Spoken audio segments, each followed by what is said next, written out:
Hello there, I'm Eamon Holmes. And I'm Isabel Webster. And we hope you can join us for Breakfast with Eamon and Isabel. You make me laugh out loud, belly laugh. Is that important first thing in the morning? Yeah, absolutely. And there's me trying to be deadly serious. News is a serious business. Yeah, I have to rein you in sometimes. Well, it doesn't stop us laughing at it. It doesn't stop us having an opinion on what's going on. Yeah. And it certainly will not stop us reflecting what you think. Weekdays from 6 to 9:30 on GB News. I'm Dan Wootton. Join me Monday to Thursday from 9 to 11 for the feistiest and most fun news debate on TV, where free speech reigns. I'll bring you a sharp take on the day's biggest stories, bombshell newsmaker interviews, and A-list guests. And I guarantee you, no spin, no bias, no censorship, and no reason to go to bed. That's Dan Wootton tonight, Monday to Thursdays from 9 on GB News.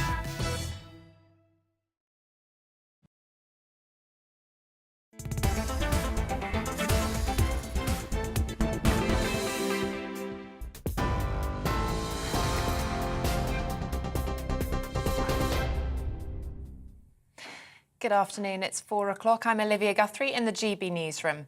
The war in Ukraine has dominated the Conservative Party's spring conference, with the Prime Minister saying Russia's president launched the invasion because he fears a free and democratic nation as his neighbour.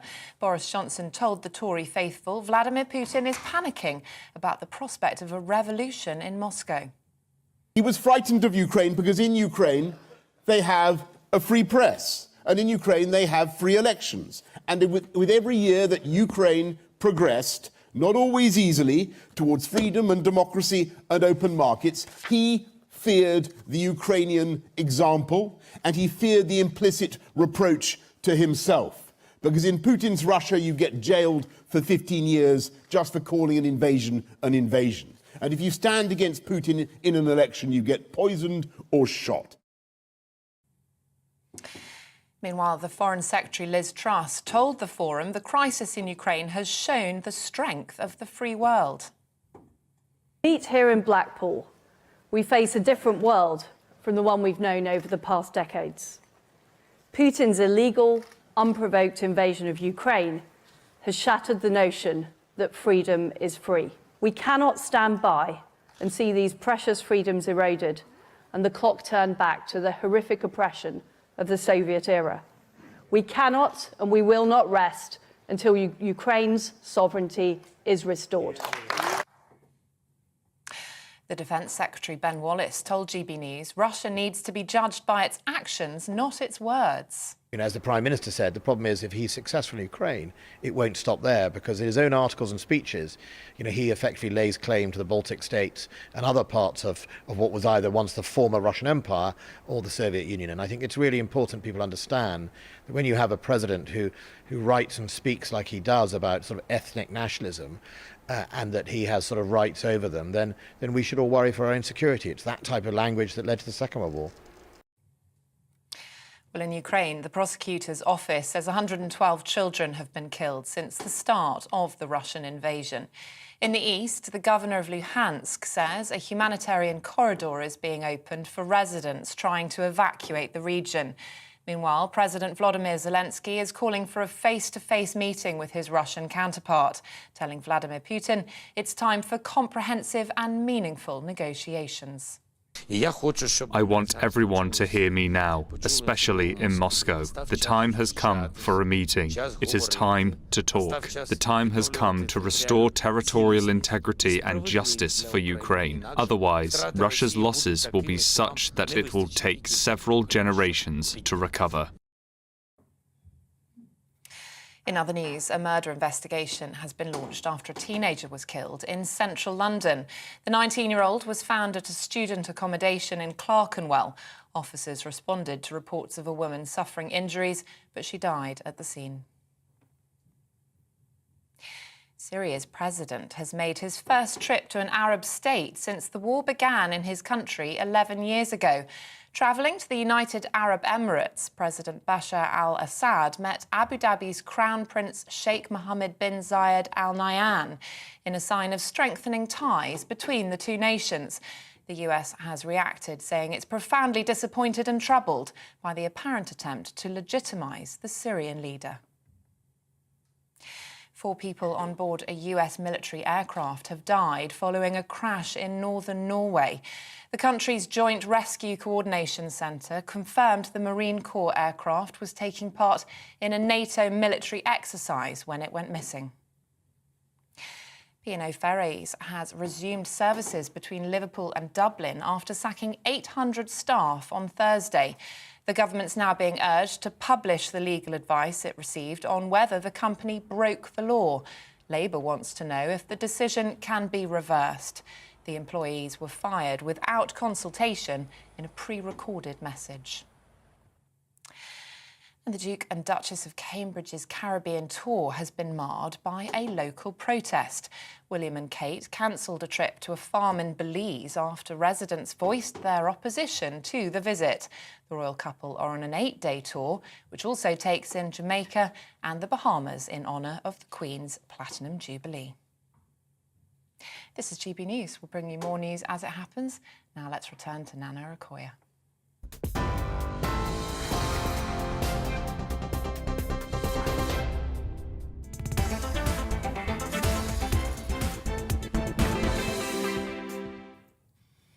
So good afternoon. You're with me, Nana Akua, on GB News, on TV, online and on digital radio.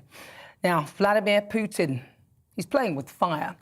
His most recent event at a stadium full of so-called supporters was a chilling reminder that this is actually an information war, one that he knew he would be entering, so he prepared the minds of those around him through propaganda. And it's a stark reminder why freedom of speech must be maintained and the danger that state-owned media can possess, which is in fact more powerful than Vladimir himself. And the only reason he maintains control of it, for now, is through fear. The brave journalist who dared speak up about his disgusting war and others who have protested will all face consequences. But it needs more people to speak up from within. And how can you convince the minds of people who have been brainwashed for years of the reality of what is actually happening? Even the image of a Ukrainian 15-year-old who had her leg blown off below the knee, her right arm mashed by shrapnel, her shoulder broken, deafened by the blast, who refuses to eat as she lies helpless in one of the few hospitals left unshelled. Other members of her family also injured by the explosion. Even this picture being circulated doesn't appear to be enough to get the Russians to see behind the curtain. The head of intensive care at the hospital saying that most Russians don't believe them and that he was sceptical that it would change their minds. Many could see nothing on TV about Putin's so-called military operation. Bombing hospitals where premature babies orphaned by war have been left to perish. Theatres where apparently over 1,000 Ukrainians made refuge, making peace corridors, death traps, and for what? Who cannot be moved to tears listening to the harrowing stories from those who have been lucky enough to get out alive? Arnold Schwarzenegger posted a 9-minute video in an attempt to assuage the Russians, to tell them what is happening in their name. I mean, the true picture is horrific if they could only see it. Yet Vladimir Putin, despite knowing exactly what is going on, continues to tell a completely different story to his so-called supporters and the devastation that he is causing. The irony being, he himself is afraid of death and, if reports are to be believed, still spends most of his time isolating for fear of catching COVID. It seems a common thread with people like that. They're actually afraid to die. Vladimir Putin, a son that only a mother would love, she'd be horrified to see this. But this is an information war, and knowledge is power. I understand now why previous conflicts were historically called cold and the curtain described as iron, a war lacking any humanity and a curtain so heavy it's almost impossible to lift, obscuring the bleak reality from those behind it. Elon Musk, Tesla's CEO, understands this. He responded to a request for his help on Twitter from Ukraine's Deputy Prime Minister by providing them with the newly available Starlink satellite system to help them win the drone war, to target and destroy Russian tanks and to communicate in rural areas, something that Putin had not calculated in his plan and is completely out of his control. And on Monday, Musk tweeted, "I hereby challenge Vladimir Putin to single combat." Dmitry Rogozin, head of Russia's space agency, who sees Musk as a rival space rocket maker, replied, citing a poem referring to him as a young little devil too weak to compete with me. He later tweeted that he respected him. Now, if this was a relationship between two people, how do you convince the other that their judgment of you is wrong? We've all been there. COVID is testament to how information can be manipulated. So how do you win a disinformation war?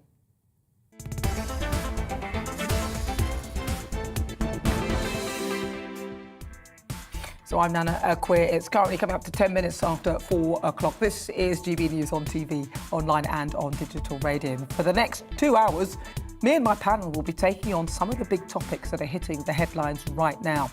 Now, this show is all about opinion, mine, theirs, and of course yours. We'll be debating, discussing, and at times we will disagree, but no one will be cancelled. So joining me today, it's comedian Leo Kearse and Conservative commentator Calvin Robinson. Before we get stuck into the debate, let's take a look at what else is coming up today. For my difficult conversation at 5 o'clock, I'll be joined by the amazing actress and ambassador for the mental health charity SANE, Denise Welch. She'll be sharing her own struggles with her mental health and reacting to the news that the number of referrals for specialist NHS mental health care reached record highs in England at the end of last year.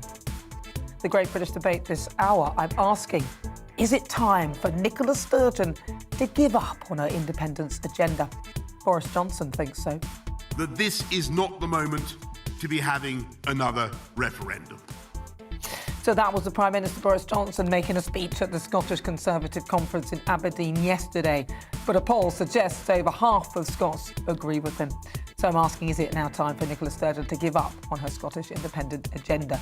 And I'll be joined in the studio by royal commentator Richard Fitzwilliams to discuss the news that William and Kate have cancelled a major engagement at the start of their Caribbean tour after villagers staged a protest over their visit. Tell me what you think on everything we're discussing. You can email gbviews@gbnews.uk or tweet me @gbnews. Right, let's get started. Welcome again to my panel, comedian Leo Kearse and Conservative commentator Calvin Robinson. Hey, how you doing? Hello. Good to see you. Leo, oh my God, you're wearing a jacket. Yeah, I went to TK Maxx. Is it? Got a jacket. And this looks like a new shirt as well. I've not seen this one. Yeah, well, it's I've worn it before. But Have yeah, you? it's quite new. Someone did comment last week that he only has 2.5 shirts, so it's kind of Is adding this- to the rotation, aren't you? Is The person who said that is fat and needs to go to the gym. Well, so you who don't are they know to that. comment on someone's appearance? Well, that is a point. I mean, if you're going to chuck it out there, people in glass houses shouldn't throw stones, is Exactly. my opinion on that one. Right, so I'm going to start with you, Calvin. Disinformation, it can be toxic, but then there comes a point where it's difficult to work out what is disinformation and what isn't. The levels of propaganda. As we were watching a cut of Boris Johnson in the news bulletin, and Leo's there nodding away, lapping it up. Yep. Like really taking all this propaganda in, drinking that Kool-Aid. Propaganda. I loved it. Come on, I mean, Calvin.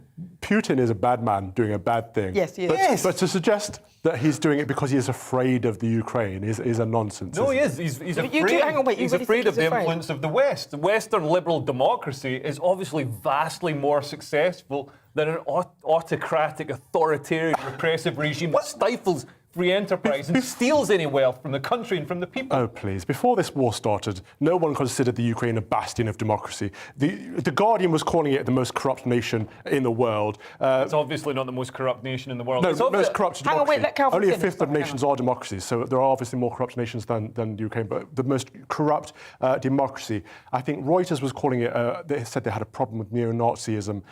There are many issues going on in the Ukraine. It's not like this star nation that we should hold up that's going to be a threat to a great nation like Russia, is it? Come on. But that's ridiculous. You don't say to someone, "Oh, you've been murdered or you've been physically assaulted." Well, it turns out you've got a parking fine outstanding against you, so you deserve it. I mean, No, we're Ukraine, talking about Ukraine the isn't motivation, perfect. not the action. Ukraine isn't perfect, but there's no way Putin is going in there to improve the country. Russia is far Who's more going to corrupt. improve the country? Far more corrupt and kleptocratic. Flipping it than on its head, Ukraine. I'm saying he's not going in because he's afraid of the Ukraine as some bastion of democracy, because it never was. It basically is a bastion of democracy against Russia. As far as democracies go, it's the worst. The democracy in the Ukraine and the corruption is seeded and undermined. Wait. Well, actually, I don't Ukraine know. is undermined Well, I don't know by whether Russian you could say agents. that the democracy in Ukraine is the worst. I mean, it'd be very difficult to Yeah. work out the comparison.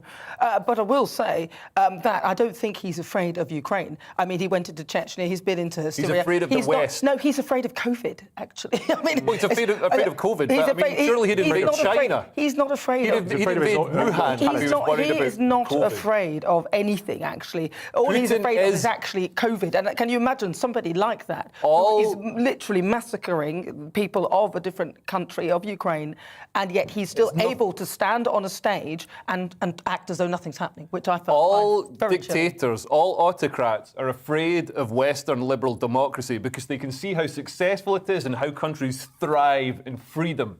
Economic freedom and social freedom. Well, Boris did say something similar to that in his speech, and I believe the reason, actually, and that is a valid point, that they are afraid of the West, but that's in a sense because that freedom of speech exists, and therefore they can no longer control. And that's the problem with Vladimir Putin, and that is the thing. He thought he could control everything, but he didn't bank on people like Elon Musk.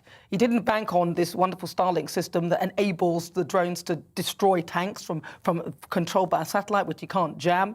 He didn't bank on these things in his plan. He thought that he could use state-owned media, but that does beg a question as to the danger of state-owned media, because obviously we have the BBC here now. I think they've been fantastic showing the war. I think they've really done a blinder. They're very good at that because they have the resources. But it does show that they can be extremely powerful if they disagree, and we saw that with Partygate. Yeah, we did indeed. We saw that with a lot of things recently. We saw that with Brexit in particular, when they'd have 6 people that were Remainers and 1 Brexiteer who was on the fringe of the argument, trying to sway people's opinions on things. The BBC has been biased for a long time, and I wouldn't say it's been biased left or right. It's been biased in its own metropolitan liberal elite bubble, which is a different issue altogether. But yes, the state should not own media because they shouldn't have a propaganda arm. The media should be free. Well, I mean, the BBC aren't owned by the state. They're independently funded through the licence fee. That's another issue there as well. There is state influence there. I'd agree with that. But I think the mainstream media... That's a very difficult... It's a public broadcast That's a difficult line to tread. I don't really think they are kind of owned by us in a way. So we own the BBC. They are a public sector owned by... Yeah. But they're not owned by the government. They're not directly controlled by the government. There's a certain amount of government influence. They're not controlled by the government, but that's what I'm saying is the fact that they have a level of control. It is actually concerning because we're paying for them, but they could, but propaganda is an interesting... The government has a level of influence on pretty much all media. But I think the media have sort of undermined themselves, as Calvin says, with their coverage of Brexit and also with their coverage of cultural issues, with the woke agenda creeping into coverage of everything from transgender issues through to, I mean, the thing I know about is comedy. And if you read comedy reviews in The Guardian, they'll tell you that up is down and down is up and funny is unfunny, jokes are a patriarchal construct, and they'll tell you that the worst comedians are good. So now, my friends who are comedians, they don't trust The Guardian when they read about the war reporting. They say this must be as fake as the comedy reporting. And I don't think that's true. I think the BBC and other mainstream media have actually been very good in reporting. I think it's a different thing, isn't it, when you're looking at comedy? I mean, that's subjective, isn't it, to reporting a war and factual things that are... It's not that subjective. Well, it is in a way. No, but comedy, if you watch it, you might find it funny. I might not find it funny. People will have lots of different opinions. No, somebody like Hannah Gadsby is definitely categorically unfunny. You raise a very important issue in that the mainstream media in this country isn't as trusted as it once was. I think it's trusted less than politicians at this point, especially over COVID. We saw different announcements over the efficacy of the vaccine, for example, and promotion of lockdown. Anytime the Prime Minister was questioned, it wasn't what's going to happen. It's when are you going to lock us down again? Yeah.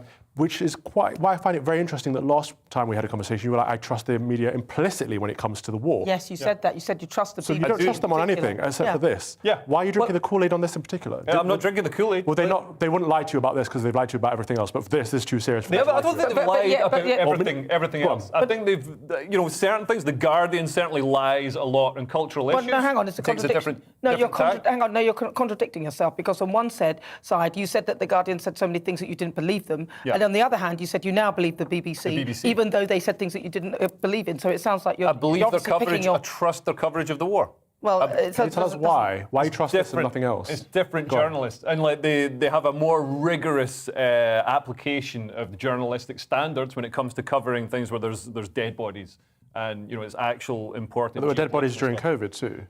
Yeah, but Yeah, that's a fair point. I'm glad we got logic has been I'm glad destroyed. you've admitted COVID killed people. Of course, I've never said it wouldn't. Well, you know, the flu kills people every year. But yeah, but you know, Vladimir Putin is afraid of that. Isn't it ironic that somebody who could be behind all this massacre, because this is what it actually is, if you look at it, that's what's happening, is actually afraid of something like COVID. And you saw the table that he sat at, which is at a distance from somebody else. He won't let anybody around him. But even that, I don't trust it entirely. So maybe he is afraid of COVID, or maybe he's afraid that someone's going to poison him. Maybe he's afraid of, or maybe it's a sign of authority. I am at the head of the table. You guys are far down there. I don't know. I just don't trust anything that I'm told. Well, judging by his face, he's got a really puffy face now. That comes from steroid. No, Get it might his just moon be from face. eating stuff too much, like your friend on Twitter, or your non-friend on Twitter. Right, this is GB News on TV, online and on digital radio. I'm Nana Akua. It's fast approaching 20 minutes after 4 o'clock. Now, still to come, it'll be time for the Great British Debate this hour. And I'm asking, is it time for Nicola Sturgeon to give up on her independence agenda?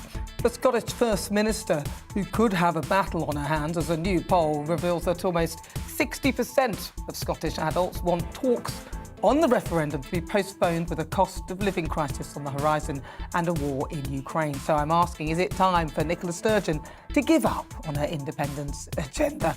Tell me your thoughts, GBViews at gbnews.uk. Tell me what you think. You can also tweet at GBNews, and there is a poll up right now asking that question. Is it time for Nicola Sturgeon to give up on her independence agenda?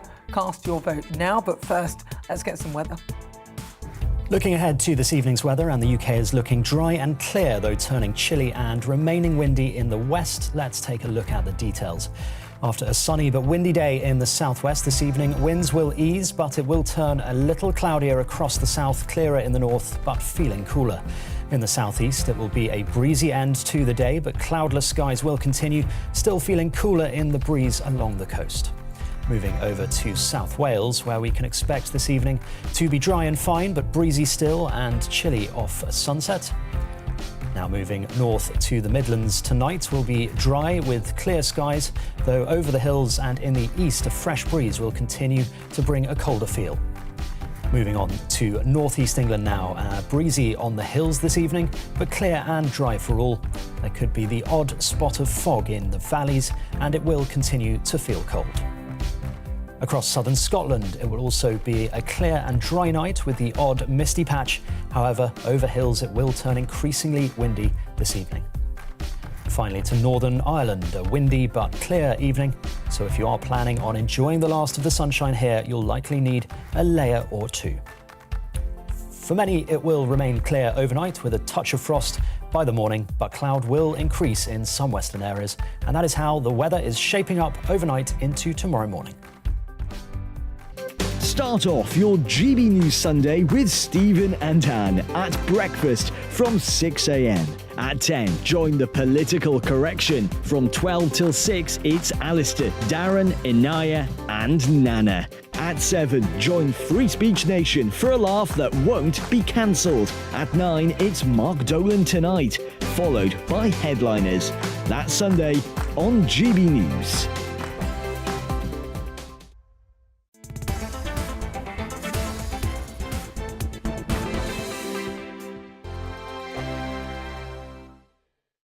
GB News is the UK's home of discussion and debate from all perspectives. To stay up to date on the latest stories, make sure that you subscribe to the GB News channel right here on YouTube. You can watch us live 24/7 across the whole world. You can also check out exclusive content and catch up on previous episodes of your favourite shows. Every day, we ask the questions that you'd ask, so why not add your voice to the conversation in the comments section? Don't forget to subscribe. We are GB News, Britain's news channel. Every night at 11 on GB News, we bring you the next day's stories the day before. It's basically like time travel. If it's a big story, we'll cover it, guaranteed. But we'll also have some fun along the way. Big opinions, big laughs. Sometimes big hair. This is Headliners, the paper review show that won't send you to sleep like the others will. 11 p.m, 7 nights a week. Join us.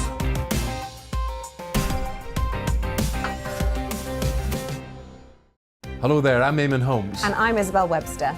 And we hope you can join us for Breakfast with Eamon and Isabel. You make me laugh out loud, belly laugh. Is that important first thing in the morning? Yeah, absolutely. And there's me trying to be deadly serious. News is a serious business. Yeah, I have to rein you in sometimes. Well, it doesn't stop us laughing at it. It doesn't stop us having an opinion on what's going on. Yeah. And it certainly will not stop us reflecting what you think. Weekdays from 6 to 9:30 on GB News. I'm Dan Wootton. Join me Monday to Thursday from 9 to 11 for the feistiest and most fun news debate on TV, where free speech reigns. I'll bring you a sharp take on the day's biggest stories, bombshell newsmaker interviews, and A-list guests. And I guarantee you, no spin, no bias, no censorship, and no reason to go to bed. That's Dan Wootton tonight, Monday to Thursdays from 9 on GB News.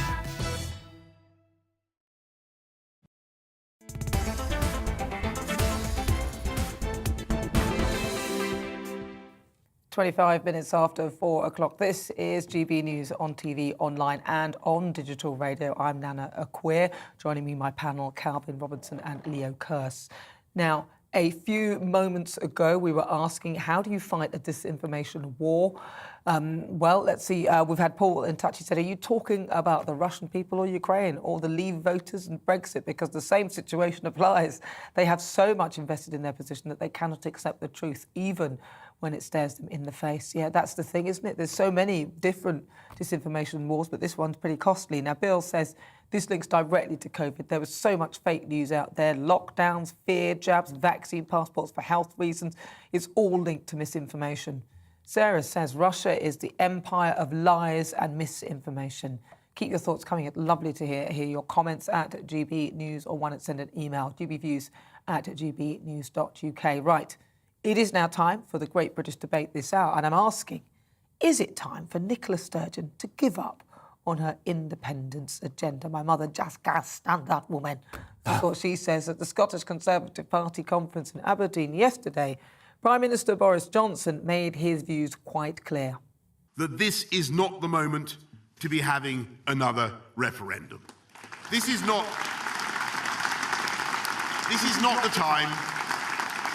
This is not the time for yet more delectable disputations about the Constitution when our European continent is being ravaged by the most vicious war since 1945 and when public services and the economy need to recover from the pandemic. But it's not just Boris Johnson. Scotland's First Minister has to convince of her desire for an independent Scotland. A new poll suggests that almost 60% of Scottish adults want the talks on independence to be postponed. Savannah Comrades, who commissioned the research, spoke to over 1,000 people aged over 16, and the findings come a week after the SNP leader at Westminster, Ian Blackford, hinted at a possible delay to the independence plans. So I'm asking, is it time for Nicola Sturgeon to give up on her independence agenda? I'm joined now by the Liberal Democrat MP for Edinburgh West, Christine Jardine. Christine, thank you so much for joining me. Do you think that Nicola Sturgeon is fighting a losing battle now? Yes, quite simply. I think what the war in Ukraine has done is it has underlined the importance of a role in the United Kingdom, our strength in the United Kingdom. And what we're seeing is the opinion polls now showing what we've been hearing on doorsteps for months.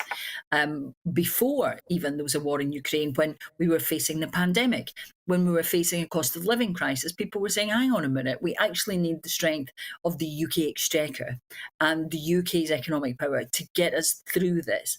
So I think what we're seeing now is that coming through in the polls, and Ukraine and the war there has simply emphasised to people and stressed what they were already feeling, which is that, the SNP are now out of step with what the majority of people in Scotland want. And to be honest, the majority of people of Scotland have mostly wanted all along.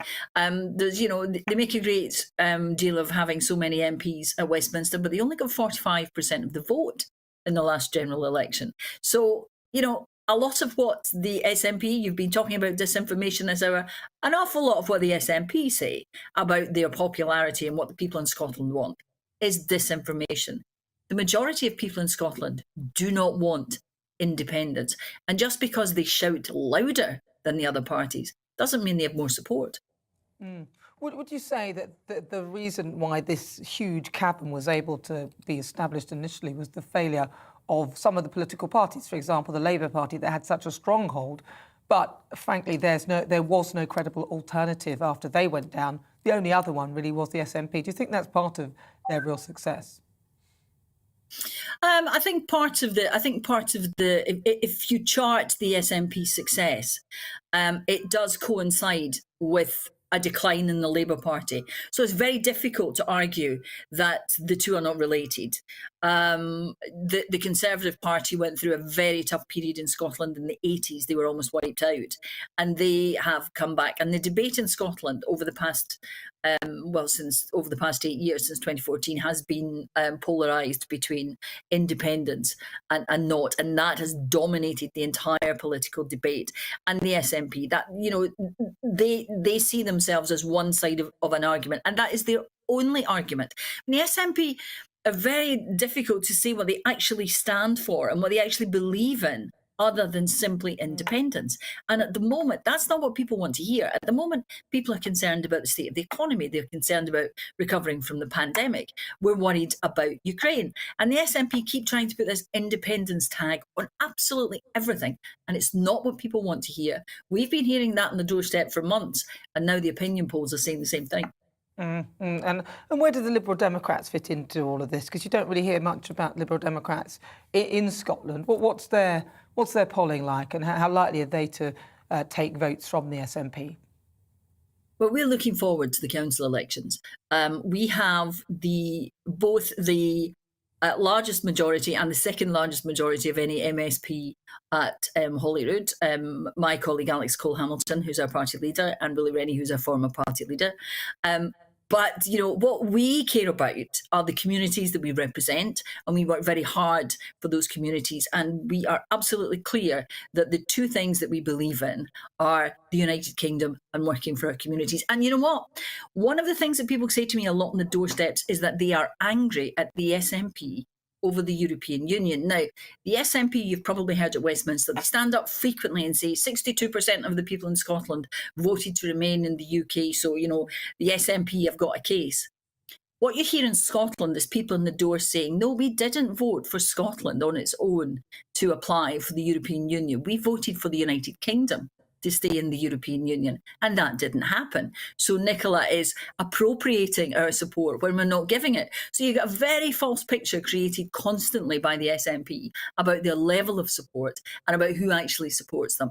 I was out knocking doors today in Edinburgh, and people are quite clear that they do not want independence to be talked about at the moment. And you said something about the independence talk should end. The only people who are talking about independence are the SNP. Nobody else is. Everybody else is worried about the economy, COVID, about Ukraine. Nobody else is thinking about independence because we all have more priorities. We want to see public money spent on improving lives for people, not on this constant chase after independence that the SNP spend money on, public money on, constantly. Well, listen, Christine Jardine, thank you so much for giving us a clear picture from Scotland. That's Christine Jardine, MP, she's a Liberal Democrat in Edinburgh West. Lovely to talk to you. Well, it is the Great British Debate. I'm asking, is it time for Nicola Sturgeon to give up her independence agenda? Let's have a quick look at what you've been saying. Lewis says it was time to give up on separation after the 2014 referendum. Yes, I remember that, the once-in-a-lifetime thing that she wants to do another one of. Carol says the next referendum in Scotland should be on getting rid of Holyrood. It's been an immense, expensive mistake. Richard says the reason the SNP keep winning elections is independence. There's no point to them if they give up on that. That's pretty true. OK, you're with me. I'm Nana Akua. This is GB News. Keep your thoughts coming. We're on TV, online and on digital radio. Still to come, the Great British Debate. I'm asking, is it time for Nicola Sturgeon to give up on her independence agenda? You'll hear the thoughts of my panel, comedian Leo Kearse and also Conservative commentator Calvin Robertson. But first, let's get your latest news headlines.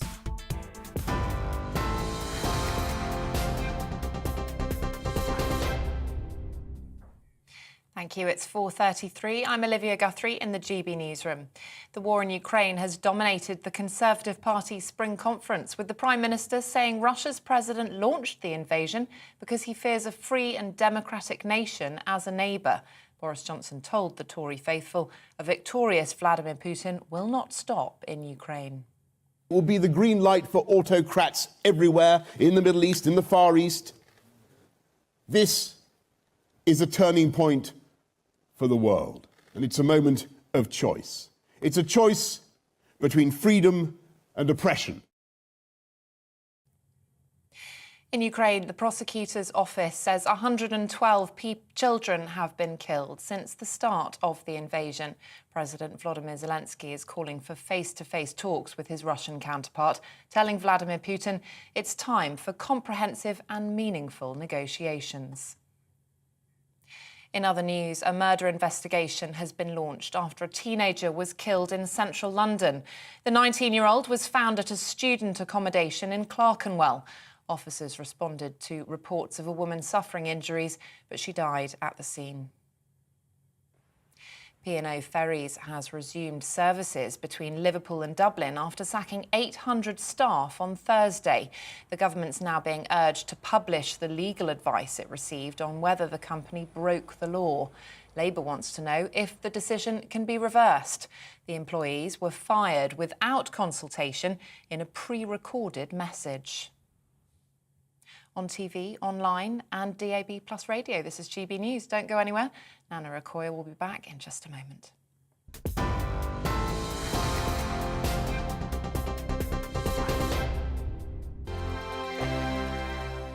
GB News is the UK's home of discussion and debate from all perspectives. To stay up to date on the latest stories, make sure that you subscribe to the GB News channel right here on YouTube. You can watch us live 24/7 across the whole world. You can also check out exclusive content and catch up on previous episodes of your favourite shows.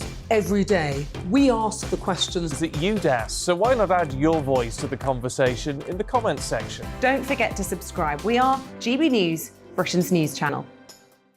Every night at 11 on GB News, we bring you the next day's stories the day before. It's basically like time travel.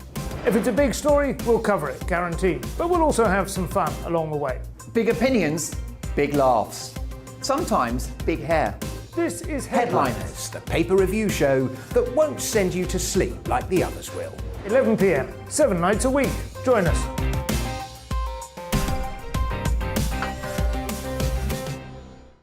Hello there, I'm Eamon Holmes. And I'm Isabel Webster. And we hope you can join us for Breakfast with Eamon and Isabel. You make me laugh out loud, belly laugh. Is that important first thing in the morning? Yeah, absolutely. And there's me trying to be deadly serious. News is a serious business. Yeah, I have to rein you in sometimes. Well, it doesn't stop us laughing at it. It doesn't stop us having an opinion on what's going on. Yeah. And it certainly will not stop us reflecting what you think. Weekdays from 6 to 9:30 on GB News. I'm Dan Wootton. Join me Monday to Thursday from 9 to 11 for the feistiest and most fun news debate on TV, where free speech reigns. I'll bring you a sharp take on the day's biggest stories, bombshell newsmaker interviews, and A-list guests. And I guarantee you, no spin, no bias, no censorship, and no reason to go to bed. That's Dan Wootton tonight, Monday to Thursdays from 9 on GB News.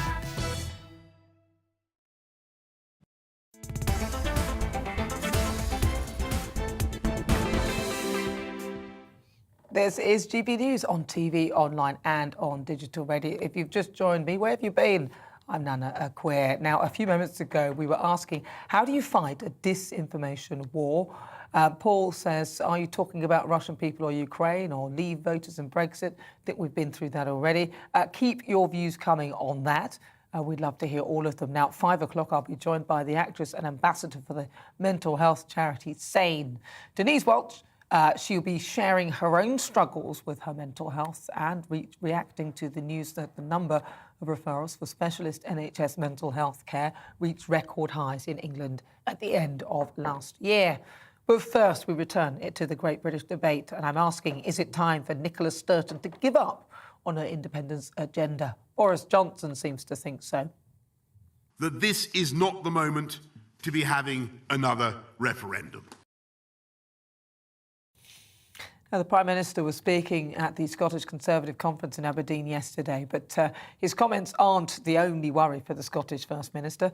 There's a new poll out which is suggesting that 60% of Scottish adults want the talks on independence to be postponed. And the Savanta Comrades poll, which commissioned the research, spoke to over 1,000 people aged over 16. So, is it time now for Nicola Sturgeon to give up on her independence agenda? Let's see what my panel think of that. I've got with me Conservative commentator Calvin Robinson and comedian Leo Kearse. Leo, obviously I'm going to start with you because you're Scottish. That's right, I am Scottish. So what do you think? Did you ever support independence? I think when I was young and naive and not very intelligent, I supported the concept of independence. What's changed? Oh, you've got older. I've got older. I've learned more. You know, with age comes wisdom. So, yeah, I don't know if that's ever going to happen to you, but very good. I've got some more wisdom as I've got older. Because I'm older than you, so be careful now, Leo. Be careful. Right. And you coming back next week, are you? Yes, exactly. Right, no. So, Nicola Sturgeon, what is the general feeling that you get when you're in Scotland and you're around Scottish people? Well, when I'm in Scotland, I'm mainly talking to taxi drivers who absolutely loathe and detest the SNP. They've been terrible for the Scottish economy and terrible for just the upkeep. The state of the roads in Glasgow is appalling. You'd think you're driving through a ploughed field in Somalia. It's absolutely insane. Have you ever driven through a ploughed field in Somalia? No, I don't even know if they plough fields in Somalia. Right, yes. But, I was trying to make the point that both ploughed and also possibly, landmined. But the other people I talk to are comedians who are, arty-farty, live in this, as Calvin would say, metropolitan liberal elite world. They believe everything they read in The Guardian, and they all think that independence would be wonderful. But the fact of the matter is, independence would be a disaster for Scotland. Scotland does 66% of its trade with the rest of the UK, obviously, because we're part of the same island. So, for us to leave would be like Brexit. For all these people who, oppose Brexit but support Scottish independence is a complete... I don't understand how they can rationalise those two things. And Sturgeon currently trying to draw parallels between what's happening in Ukraine and use it as a sort of a rallying call for independence. It's so cynical. Yeah, it's there so seems disgusting. to be no lows to which she won't sink. I mean, that's just my view. But Calvin, what's yours? I think she's taken the northern part of the greatest nation in the world and she's destroyed the education system that was fantastic. She's destroyed the healthcare system that was also great. And she's destroyed the economy, which is now non-existent. So I think it's a great shame that she was ever given any power. I think devolution was the biggest mistake that Tony Blair ever made, and he made a lot of them. Yeah. Probably his second biggest mistake, actually, considering all the deaths at his hand. I think going forward, maybe let's give them a referendum. She said once in a generation, but let's give her another under the condition that she and her party disappears if they lose. But she said that she said she wasn't going to do that again, didn't she? She said it was a once in a lifetime. She did. She didn't like it, so she's then going for the best of three. Yeah. I mean, this one, the last time they asked, talked about independence, 44% of the Scottish people supported the idea of it. So, I mean, there is definitely, that 24% said no. So there is definitely a feeling there was a feeling that was something that people wanted. But I think when you see something like the war in Ukraine, you sort of start to think about the power of community, really. And the global community, so NATO is a community. Yeah, and we're part of Western liberal democracy, that includes Europe, that includes America, even includes Australia. Just because Brexit has happened, we are still part of that community. Yeah. That was just a detachment from trade and also politics, which we didn't want to be part of because, frankly, people in Europe do not reside in the UK and therefore they shouldn't be voting on policies that will affect us when they don't affect them. It was a thing that was never a construct that won't survive, clearly, because you can't get... It's very difficult to get 27 nations or 28 nations to join in and agree things quickly and without thinking of their invested interests. I don't think it works. But you're right, it is a community that we're a part of, but smaller than that is the family of the United Kingdom of Great Britain. Yeah. And I think she wants to break up that family for her own selfish reasons. I don't think the vast majority of people agree with her. Yeah, and the boundary of the United Kingdom is defined by the sea. We're an island, I mean, and Northern Ireland as well. But, we can't break up an island. It's ridiculous. Well, yeah. Do you think now that this sort of her behaviour will actually cost the SNP a lot of votes because they have an incredible number of seats? They are still quite powerful. Well, the SNP have been in a very easy position for quite a long time. They've got a completely fragmented opposition. There's no solid, consistent opposition to the SNP. They've got an easy message to sell. They're a single issue party, just like UKIP were. So they've got this nationalistic, banging this drum for independence and blaming anything that goes wrong on Westminster and taking credit for the few things that do go well in Scotland. And as Calvin says, devolution has been an absolute disaster. It's just created this satellite state that fights back against Westminster, fights back against the UK. Although, if you look at it, I mean, you see the way some of the MPs have been behaving in Westminster, you can understand why those in the north and northeast would rather, and in Scotland, would be thinking, well, we actually want a centre of power within here, because we know that having localised power centres is actually a good thing as long as it's connected to the whole thing in general. It's a good thing when it's working in harmony with the central government, but when its sole purpose is to fight back and criticise and try and be this malignant force breaking down and building division in the country, that's when it doesn't. How work. would you do it differently than if you were to look at the structure now? I would, if I could, I'd get in a time machine and go back 30 years and tell everybody devolution is a terrible idea. Don't do it. That's a good point. So will you stand against that horrible anti-white racist again? I would love to. I would love to stand in Scotland again. I think Scotland needs a more unified opposition to the SNP. I understand that the Tories aren't popular in Scotland. Obviously, we've got this Etonian posh oaf. I mean, he's always going to be a tough sell in Scotland. And the other parties, Labour have completely abandoned the working class. The Lib Dems... They've abandoned everything. They've abandoned women. Yeah, I haven't seen much coverage of the Lib Dems in Scotland. But yeah, I mean, I think if we could get... Ruth Davison was fantastic. We get somebody in Scotland who's more of a totem that people can rally around, who'll stand up to the SNP. It'd be great to see the SNP just fade into the background. Well, I think Nicola Sturgeon might do it for them. Yeah. Let's see what our voices are thinking, because this show is nothing without your views. Let's welcome our great British voice, your opportunity to be on the show and tell us what you really think about the topics we're discussing. And I'm very pleased to say that Chris Davis from London joins us now. Chris, thank you so much for joining us this afternoon. Now, what are your thoughts? Do you think that there should be an independent Scotland? I don't, Nana, no. It's actually difficult to disagree with anything that Christine Jardine or either Leo or Calvin yourself have said this afternoon. No, I don't support the notion of a second Scottish independence referendum. Once in a generation is not 8 years. And when we actually look at the experiment that the SNP are conducting around identity politics and telling 4-year-olds that they could be whatever gender they want to be without parental consent, that causes me grave concern. And as Calvin has highlighted, in terms of both education and health, where the SNP have got full devolved powers in Scotland, they're making a complete hoolie of it. And by the way, any nation where the leader and that particular party does not want Leo Kearse appearing on their stage is also not a good place to live. So in summary, no. I do like Leo, and Calvin. Look, I like you all, you know that. But in all seriousness, I think there is a sinister edge to the direction of travel with the SNP. And it does feel to me as though they control an awful lot of the narrative up there, particularly in the legacy mainstream media. And anything that sort of dissents from that seemingly is crushed. So just a question back, probably to Leo, actually, and you guys, would be, do you feel that the mainstream media in Scotland is anything other than biased towards the SNP?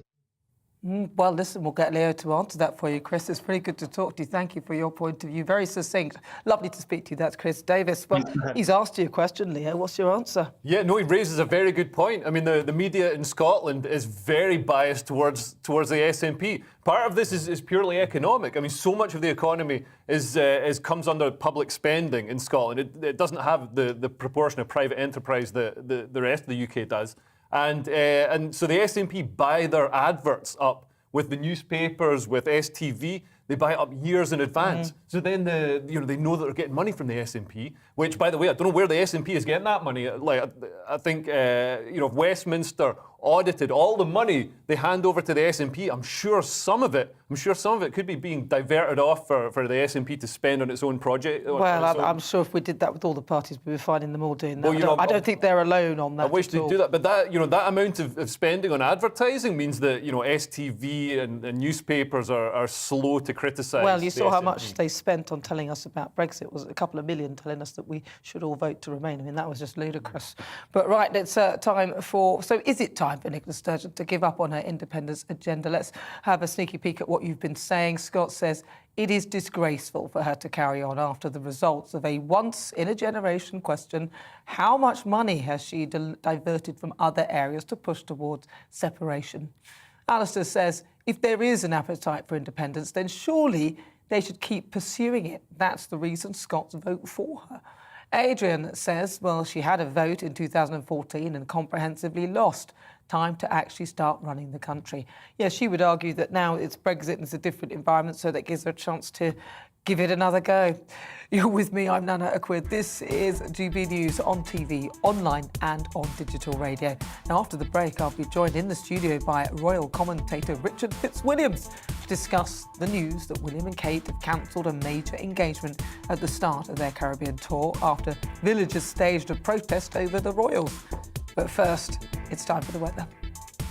Looking ahead to this evening's weather, and the UK is looking dry and clear, though turning chilly and remaining windy in the west. Let's take a look at the details. After a sunny but windy day in the southwest this evening, winds will ease, but it will turn a little cloudier across the south, clearer in the north, but feeling cooler. In the southeast, it will be a breezy end to the day, but cloudless skies will continue, still feeling cooler in the breeze along the coast. Moving over to South Wales, where we can expect this evening to be dry and fine, but breezy still and chilly off sunset. Now moving north to the Midlands, tonight will be dry with clear skies, though over the hills and in the east a fresh breeze will continue to bring a colder feel. Moving on to northeast England now, breezy on the hills this evening, but clear and dry for all. There could be the odd spot of fog in the valleys, and it will continue to feel cold. Across southern Scotland, it will also be a clear and dry night with the odd misty patch. However, over hills it will turn increasingly windy this evening. Finally, to Northern Ireland, a windy but clear evening. So if you are planning on enjoying the last of the sunshine here, you'll likely need a layer or two. For many, it will remain clear overnight with a touch of frost by the morning, but cloud will increase in some western areas.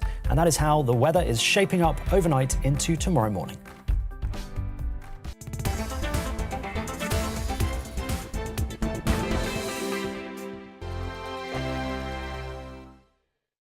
GB News is the UK's home of discussion and debate from all perspectives. To stay up to date on the latest stories, make sure that you subscribe to the GB News channel right here on YouTube. You can watch us live 24/7 across the whole world. You can also check out exclusive content and catch up on previous episodes of your favourite shows. Every day, we ask the questions that you'd ask, so why not add your voice to the conversation in the comments section? Don't forget to subscribe. We are GB News, Britain's news channel.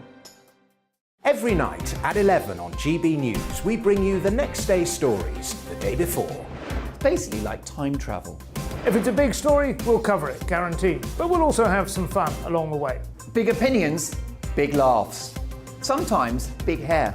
This is Headliners, the paper review show that won't send you to sleep like the others will. 11 p.m, 7 nights a week. Join us.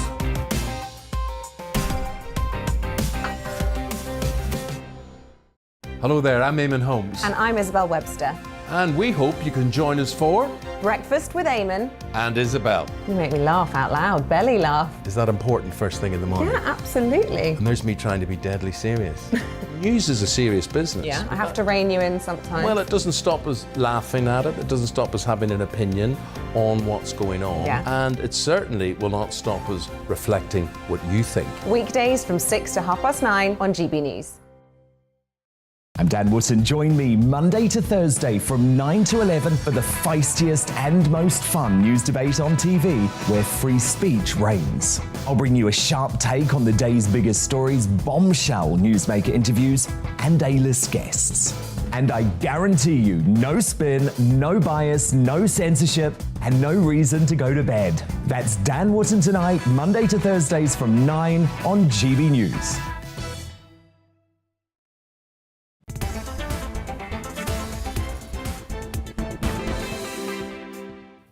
Hello, good afternoon. You're with me, Nana Akua, on GB News, on TV, online and on digital radio. Now, for the Great British Debate this hour, we've been asking, is it time for Nicola Sturgeon to just give up on her independence agenda? Because so many of you have been in touch with this one. And let's see what they've been saying. Michael says, he's there in Edinburgh. He said, the Scots have an inherent phobia about Westminster, generally without explanation. They're not completely stupid, though. Even under normal circumstances, the majority would never vote for independence. Steve says Scotland needs independence. The sooner Scotland becomes independent, the better, and be able to make its own decisions. Ian in Lancashire says Sturgeon and the SNP are destroying Scotland, and you cannot have an honest debate with their followers. It is their way and no other way, not no to independence. Bill's there in Brentford. He said, I don't want Scotland to separate from the rest of the UK, but I'm fed up with the issue being raised time and time again. We should set a date for a referendum in the future, but Parliament should set a restriction on when another referendum can take place. Yeah, that's a good point, isn't it? Because otherwise we could just keep going round and round. It'll be the best of three, and, anyway. Right, keep your thoughts coming, but it's now time to look at what's been happening in the royal household this week. On the agenda today, a royal visit cancelled, the Queen's future plans, and how Harry and Meghan are rumoured to be making an appearance at the Oscars. So I'm joined now by royal commentator Richard Fitzwilliams. Richard, start me up with the news about the Duke and Duchess of Cambridge and the fact they had to cancel part of their tour. Yes, this was a rather unfortunate beginning to a tour, 8-day tour of Belize, Jamaica and the Bahamas, where they're representing the Queen, of course, on the Platinum Jubilee year. It was a place called Indian Creek, and the community there have apparently a dispute with the state, and also, it seems, with Flora and Fauna International, which William is the patron. And this apparently is linked to colonial legacy, and it had to be cancelled. So, I mean, it's very curious, this, because you usually find that these royal visits go like clockwork, as you know. So this is certainly a rather inauspicious start to something that I'm sure is going to be a success overall. Well, and it's not a new thing, actually, isn't it? The royals will only go where they're welcomed, won't they? So, and there have been other occasions. I think there was one visit where the Queen years ago went for a visit, and they didn't want her to be there for some other reason as well. So these things do happen, but it is slightly unfortunate. Unfortunate, yes. But in fact, what will be, I think, a rather joyous tour, because in Jamaica there'll be the issue of early childhood, which Catherine, of course, has specialised in, and when they get to the Bahamas, I gather they'll be having some fun with the regatta, but also one of the visits will be linked to a winner of the Earthshot Prize, which is William's big prize for the environment. And, of course, the underlying aspect of this, as you know, Barbados became a republic without a referendum, I would acidly add. It should have had one. Now we've got Jamaica. Very definitely, republicanism has been on the agenda for decades, but they've never done it. Well, there's still time. Now, the Queen also plans to spend more time in Scotland. What's that about? Yes, it's reported that Craigon Lodge, which is a stone cottage on the Balmoral estate, is being fitted up for a person of advanced years, and quite a lot of money is being spent on that, and security issues, and on mobility, apparently wheelchair access and so forth is being considered according to the papers. It simply makes sense looking forward as the Queen moves into her mid-90s, which she is, of course, I mean, in the 21st of April, 96, just to take things a bit more slowly and gently. But Scotland's lovely. She'll love it there. Now, Harry and Meghan presenting at the Oscars, yes. Well, I would add, as someone who's followed the Oscars, it's still the greatest show on earth. It's fabulous, and if they did get the opportunity, then they would be. They haven't done very much in the last year, I would add. They have, of course,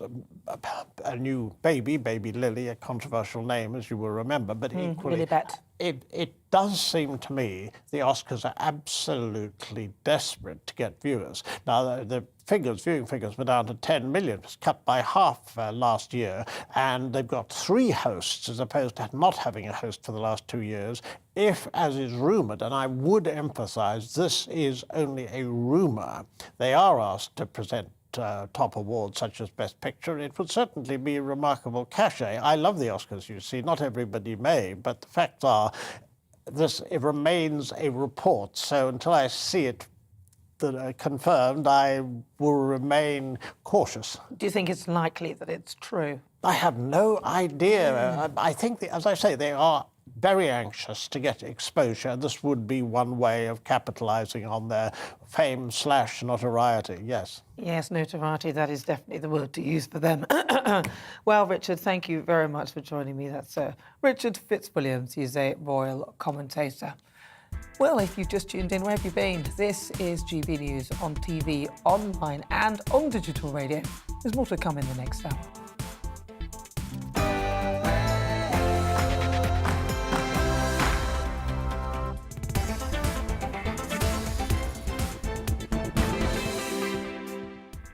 So it is fast approaching 5 o'clock. You're with me, Nana Akua. This is GB News on TV, online and on digital radio. Now for the next hour, me and my panel will be taking on some of the big topics hitting the headlines right now. Joining me today is comedian Leo Kearse and Conservative commentator Calvin Robinson. Keep your thoughts coming, but first it's time to get your latest news headlines.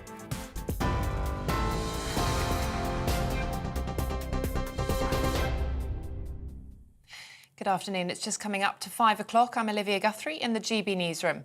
The war in Ukraine has dominated the Conservative Party Spring Conference, with the Prime Minister saying Russia's president launched the invasion because he fears a free and democratic nation as his neighbour. Boris Johnson told the Tory faithful Vladimir Putin is panicking about the prospect of a revolution in Moscow. He was frightened of Ukraine because in Ukraine they have a free press. And in Ukraine, they have free elections. And with every year that Ukraine progressed, not always easily, towards freedom and democracy and open markets, he feared the Ukrainian example, and he feared the implicit reproach to himself. Because in Putin's Russia, you get jailed for 15 years just for calling an invasion an invasion. And if you stand against Putin in an election, you get poisoned or shot. Meanwhile, the Foreign Secretary Liz Truss told the Forum the crisis in Ukraine has shown the strength of the free world. Putin's illegal, unprovoked invasion of Ukraine has shattered the notion that freedom is free. We cannot stand by and see these precious freedoms eroded and the clock turned back to the horrific oppression of the Soviet era. We cannot and we will not rest until Ukraine's sovereignty is restored.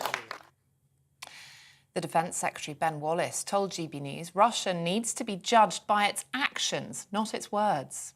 As the Prime Minister said, the problem is if he's successful in Ukraine, it won't stop there, because in his own articles and speeches, he effectively lays claim to the Baltic states and other parts of what was either once the former Russian Empire or the Soviet Union. And I think it's really important people understand that when you have a president who writes and speaks like he does about sort of ethnic nationalism, and that he has sort of rights over them, then we should all worry for our own security. It's that type of language that led to the Second World War. In Ukraine, the prosecutor's office says 112 children have been killed since the start of the Russian invasion. In the east, the governor of Luhansk says a humanitarian corridor is being opened for residents trying to evacuate the region. Meanwhile, President Volodymyr Zelensky is calling for face-to-face talks with his Russian counterpart, telling Vladimir Putin it's time for comprehensive and meaningful negotiations. I want everyone to hear me now, especially in Moscow. The time has come for a meeting. It is time to talk. The time has come to restore territorial integrity and justice for Ukraine. Otherwise, Russia's losses will be such that it will take several generations to recover. Meanwhile, the mayor of Kyiv has been filmed visiting troops in the region. Video released by Vitaly Klitschko's office shows the former boxer speaking to military officials and walking through trenches.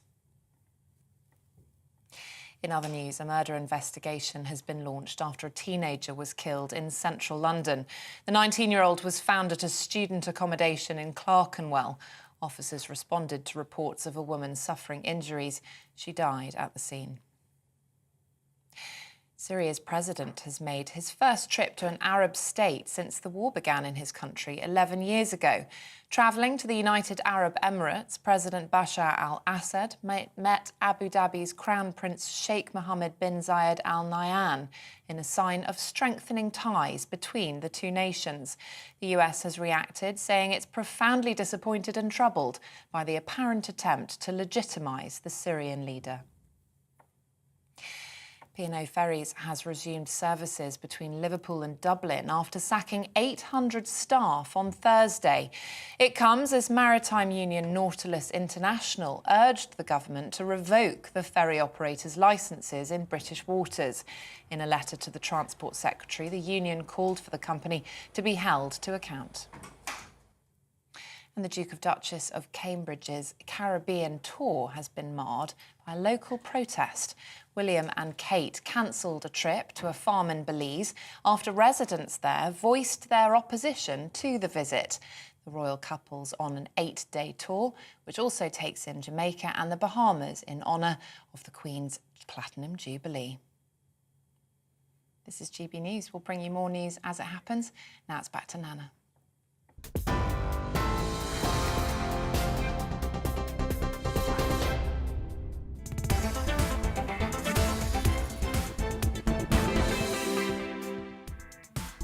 So good afternoon. It's fast approaching 5 minutes after 5 o'clock. This is GB News on TV, online and on digital radio. I'm Nana Akua. Now for the next hour, me and my panel will be taking on some of the big topics hitting the headlines right now. This show is all about opinion. Mine, theirs and of course yours. We'll be debating, discussing and at times we will disagree, but no one will be cancelled. So joining me today, it's comedian Leo Kearse and Conservative commentator Calvin Robinson. Still to come, in a few moments' time, it's time for my difficult conversation. And this week, I'll be joined by actress and ambassador for mental health charity SANE, Denise Welch.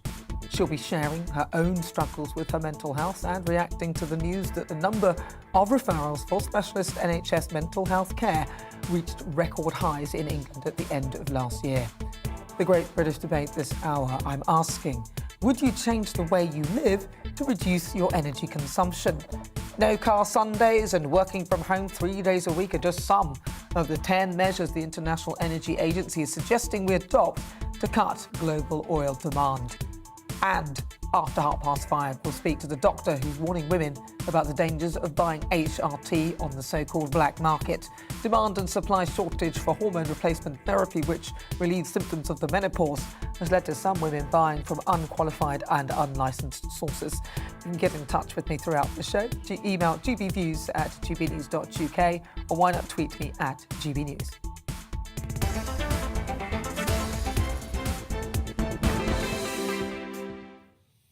So now let's start the hour with this week's difficult conversation. Now, at the end of the last year, the number of referrals for specialist NHS mental health care reached a record high in England. The Royal College of Psychiatrists says that the pandemic has led to unprecedented demand and backlogs, and services are struggling to keep up. My next guest knows firsthand the impact your mental health can have on your life. Actress and patron of SANE, Denise Welch, has made the brave and inspirational decision to share her story and raise awareness of depression. And I'm pleased to say that Denise joins me now from Los Angeles. Denise, thank you so much for joining me. It's lovely to talk to you. Firstly, talk to me about your story and how, I just want to get a sort of idea about who you are and sort of your journey. And a lot of people they see you a lot on TV, but they don't know much about you. So, tell us a little bit about you, kind of where you grew up, what your life has been like. Okay, I'll try and praise it a bit because I too tend to go on. So basically I was born in the northeast of England. I had a very, very happy childhood because a lot of people, Nana, when people go on to develop clinical depression or major depressive disorder, often try to relate it to some childhood trauma. And that is actually not the case in many, many cases. Obviously it is some. Everyone has a different story. So I lived a very happy, very normal childhood. Well, apart from the fact that my father was a drag artist for a while, but you know, there you go. And then, so I then went on. I had my first child when I was 31. I was then married to my ex-husband, Tim. We were in a very happy marriage, and I was delighted to be pregnant at 31 years old. I had a wonderful pregnancy. One of those pregnancies where people say you were blooming. My hair was great, my skin was great, my mood was great. And all my friends thought that I would literally go. They used to joke about me having a baby and going out to a nightclub 2 days later. Well, nothing could have been further from the truth. I had my baby with a very long labour and natural childbirth, which I wouldn't do again, but never mind. And for the first few days, I was absolutely fine. We took him home on the Wednesday. I had him on the Saturday. I had what is commonly known as the baby blues, and which is very, very common, where you are incredibly emotional and overwhelmed by everything.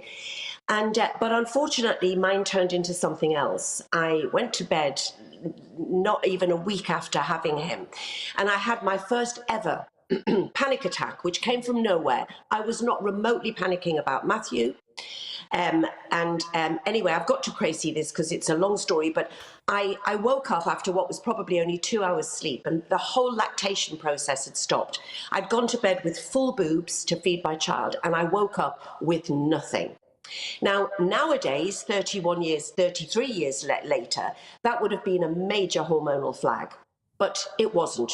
This district midwife came round and said, oh, that's not a very good sign. You need to go out and get some bottles. That only normally happens if the spouse or the baby dies. I mean, it was really incredibly unhelpful then. I was then plunged into a nightmare, a living hell, which is clinical depression. However it starts, its manifestation is hell. It's an isolating, crippling, lonely, frightening, often terminal illness. And if it wasn't for the love of my parents and my whole family, I don't know where I would be. Now, for many women watching this show who are pregnant, who may be pregnant or have just had a baby, the postnatal depression I had is not, the seriousness of it is not very common, and most people, even who have it that seriously, or indeed have puerperal psychosis, which I was on the verge of, will go on to make a complete recovery. But I just want to talk about the fact that some people don't. And so I, therefore, when I got well enough to see the light at the end of the tunnel, after about 18 months, I did a small article for my local newspaper, the Evening Chronicle in Newcastle. And I realised I was the first person on the telly to be talking about it. And Nana, I was hardly on the telly. I think I was filming Spender and Byker Grove. I'd had very much a theatre career up till then. So I was a sort of minor celebrity in the world. But in those days, programmes, those people as old as me will remember The Time, the Place, the Robert Kilroy Silk Show, all of those morning shows. And I was asked to go on and talk about depression. And I would have proper battles with trained psychologists who said that they would have been able to spot my illness. They wouldn't, not in my pregnancy. Anyway, it's led to a 33-year living with clinical depression. I am delighted to say that the unwelcome visitor, I call it, hasn't made an appearance at my door since 2019. I don't know why, it just hasn't. So every day that I feel normal is a good day for me. And the people who take their own lives as a result of clinical depression, major depressive disorder, as SANE are now calling it, they usually don't want to die. They want to stop the pain, Nana, and that is what is so important. And that is why I've put my neck on the line. Well, not even neck on the line. I don't see talking about clinical depression as brave. I just think it's something that we should all do. You know, people don't flinch if somebody talks about their cancer journey or their MS journey. But somehow we're considered brave if we talk about mental health. We still have a long way to go.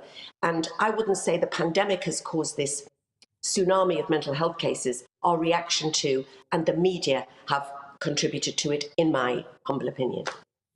Do you think that now people are talking about it, people like you coming out and sharing your stories, is a really encouraging thing, and that it will bring people, because if I was suffering from clinical depression, I don't know whether I'd feel comfortable sharing that. And there was this huge stigma, wasn't there, that if you went to the doctor and you were prescribed any sort of antidepressants or anything like that, that would go as a mark against you, and then you might never be given this, or you might never be allowed to do that.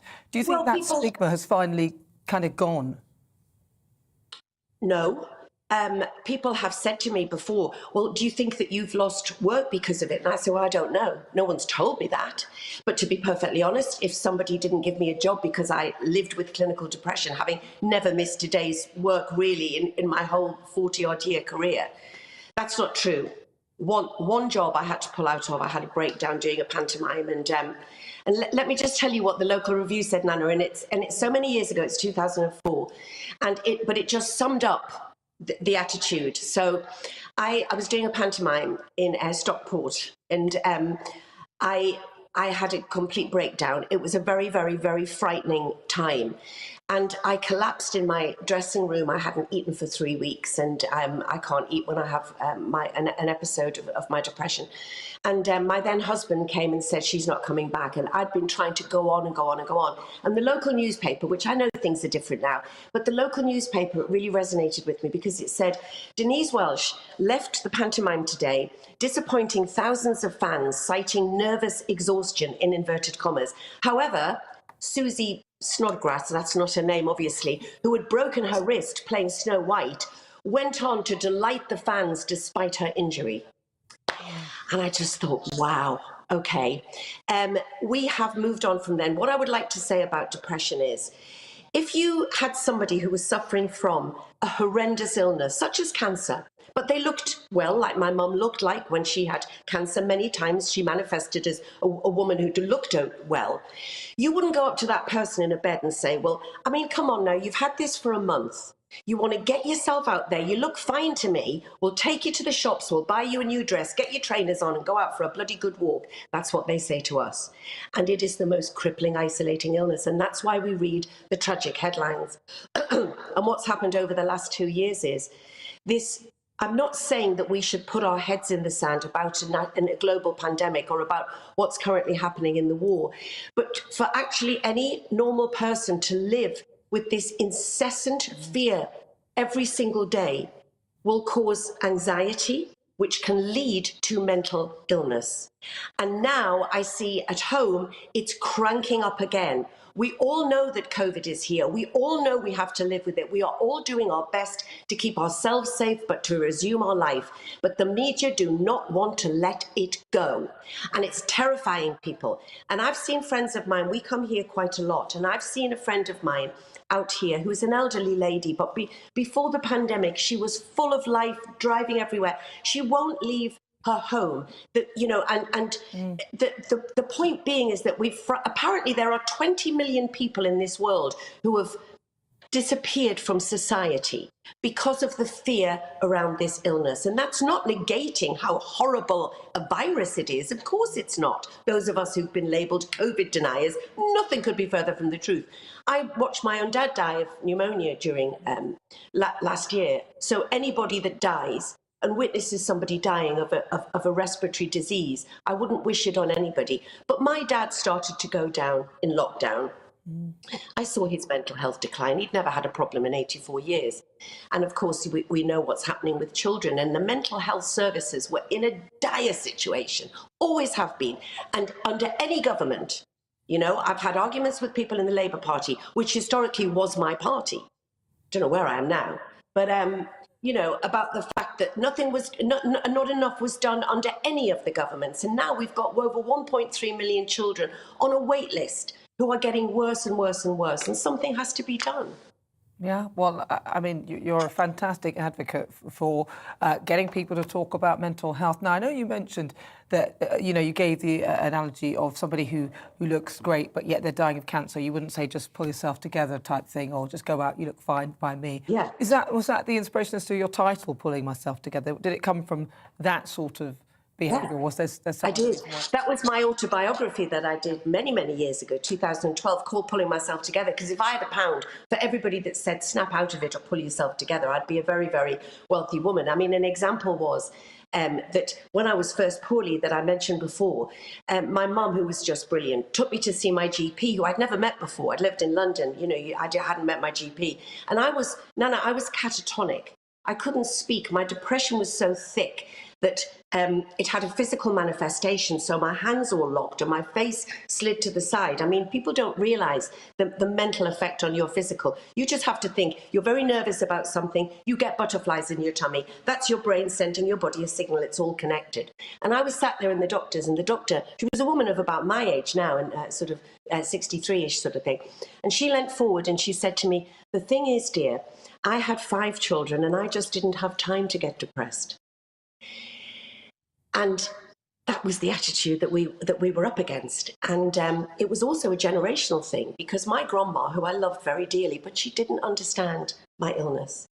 And a lot of people would say, well, we just had to get on with it. There was no such nonsense as depression or postnatal depression. But then you say, Grandma, what happened to Auntie Vera? And they'd go, she went a bit funny after the birth. And you talk to a lot of people of what was my granny's generation, and they had a lot of people that went a bit funny. That's what they used to say, because they were institutionalised either after childbirth or, as I know you're talking about later, after menopause. And my mum worked in a hospital for what we used to refer to as the mentally handicapped, people who were severely poorly from birth, in a very high-grade hospital. My mother was wonderful. And she said that some of these women who now are completely institutionalized, sort of almost, stereotypically rocking in a corner, beyond help. She said a lot of those women will have been put in here because of undiagnosed postnatal depression or menopausal symptoms. That's, so when you say, have we come on? We have come on hugely, but we still have a long way to go. Well, Denise, it's been fantastic talking to you. And tell us very briefly about SANE, because we're running out of time and I want people to know about the organisation that you are working alongside. Absolutely. SANE is a wonderful charity helping people with mental health problems. And what I would like to say is that SANE has a 24-hour helpline, which perhaps some of you guys could maybe put here for people to access later. They will always get back to you. You can understand that SANE, the Samaritan's Mind, the people on the phones are working 24/7 around the clock. But there is always somebody there to help you. And if you want any advice, if you want to talk to anyone, please contact SANE, because they will get back to you. They're marvellous. And we're going to do a new campaign called Breaking Depression, which is going to be about major depressive disorder, because there's a great difference between having a mental health issue and having mental illness. And we just want to try and persuade more people to listen and to look for... I am a huge advocate of antidepressants as well. They're not tranquilizers. So for some people, it's horses for courses. But I was able to see the light at the end of the tunnel. They don't make you better, but they can help you on your way. That's my opinion. Well, listen, Denise, thank you so much for taking time out to talk to us live in LA. Lovely to talk to you. Thank you. Thank you. Lovely to talk to you. Thank you. Thank you. That's Denise Welch. She's an actor and author, and also a patron for the charity SANE. I'll give you the helpline for that. That is 0300 304 7000.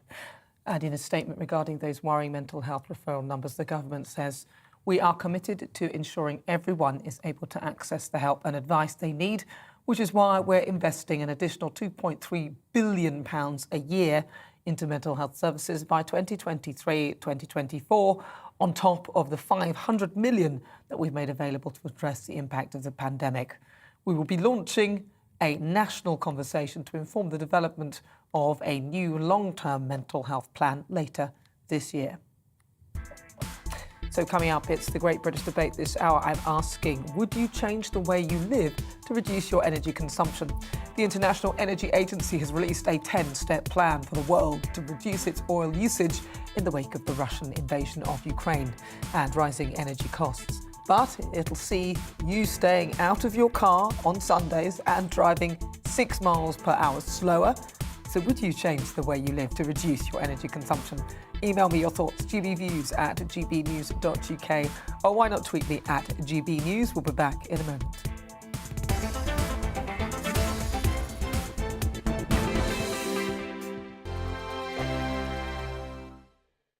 GB News is the UK's home of discussion and debate from all perspectives. To stay up to date on the latest stories, Make sure that you subscribe to the GB News channel. right here on YouTube. You can watch us live 24/7 across the whole world. You can also check out exclusive content and catch up on previous episodes of your favourite shows. Every day, we ask the questions That you'd ask, so why not add your voice to the conversation in the comments section? Don't forget to subscribe. We are GB News, Britain's news channel.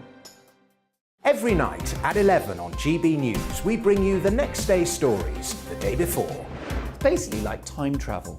If it's a big story, we'll cover it, guaranteed. But we'll also have some fun along the way. Big opinions, big laughs. Sometimes big hair. This is Headliners, the paper review show that won't send you to sleep like the others will. 11 p.m, 7 nights a week. Join us.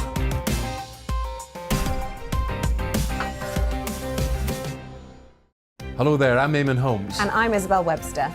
And we hope you can join us for Breakfast with Eamon. And Isabel. You make me laugh out loud, belly laugh. Is that important first thing in the morning? Yeah, absolutely. And there's me trying to be deadly serious.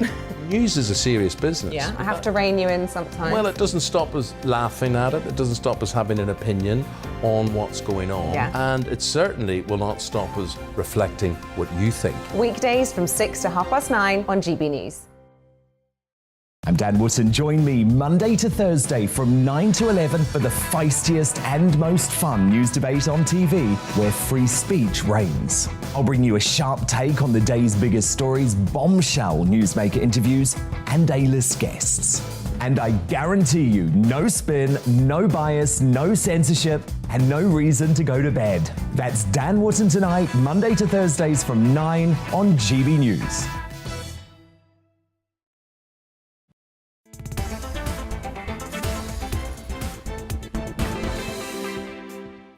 If you've just tuned in, you've just missed the fabulous Denise Welch. She was talking all about SANE, a charity that she's a patron of. And we've been talking about mental health. It's coming up to 24 minutes after 5 o'clock. This is GB News on TV, online and on digital radio. I'm Nana Akua. Now, I'm still with my panel today, comedian Leo Kearse and Conservative commentator Calvin Robinson. Right, so it's time for the Great British Debate this hour. And I'm asking, would you change the way that you live to reduce your energy consumption? The International Energy Agency has released a 10-point plan to quickly cut global oil demand by 2.7 million barrels a day, reducing the risk of what they say is a damaging supply crunch. I mean, we did it during the pandemic. They couldn't sell the fuel because no one was there. I mean, this 10-point plan includes reducing speed limits on highways by at least 6 miles per hour, working from home up to 3 days a week where possible. This is just this is just like COVID again, isn't it? Car-free Sundays. Remember when Sunday was a day that no one did anything? Not even shops open. Make the use of public transport cheaper and incentivise micro-mobility, walking and cycling. And alternate private car access to roads in large cities.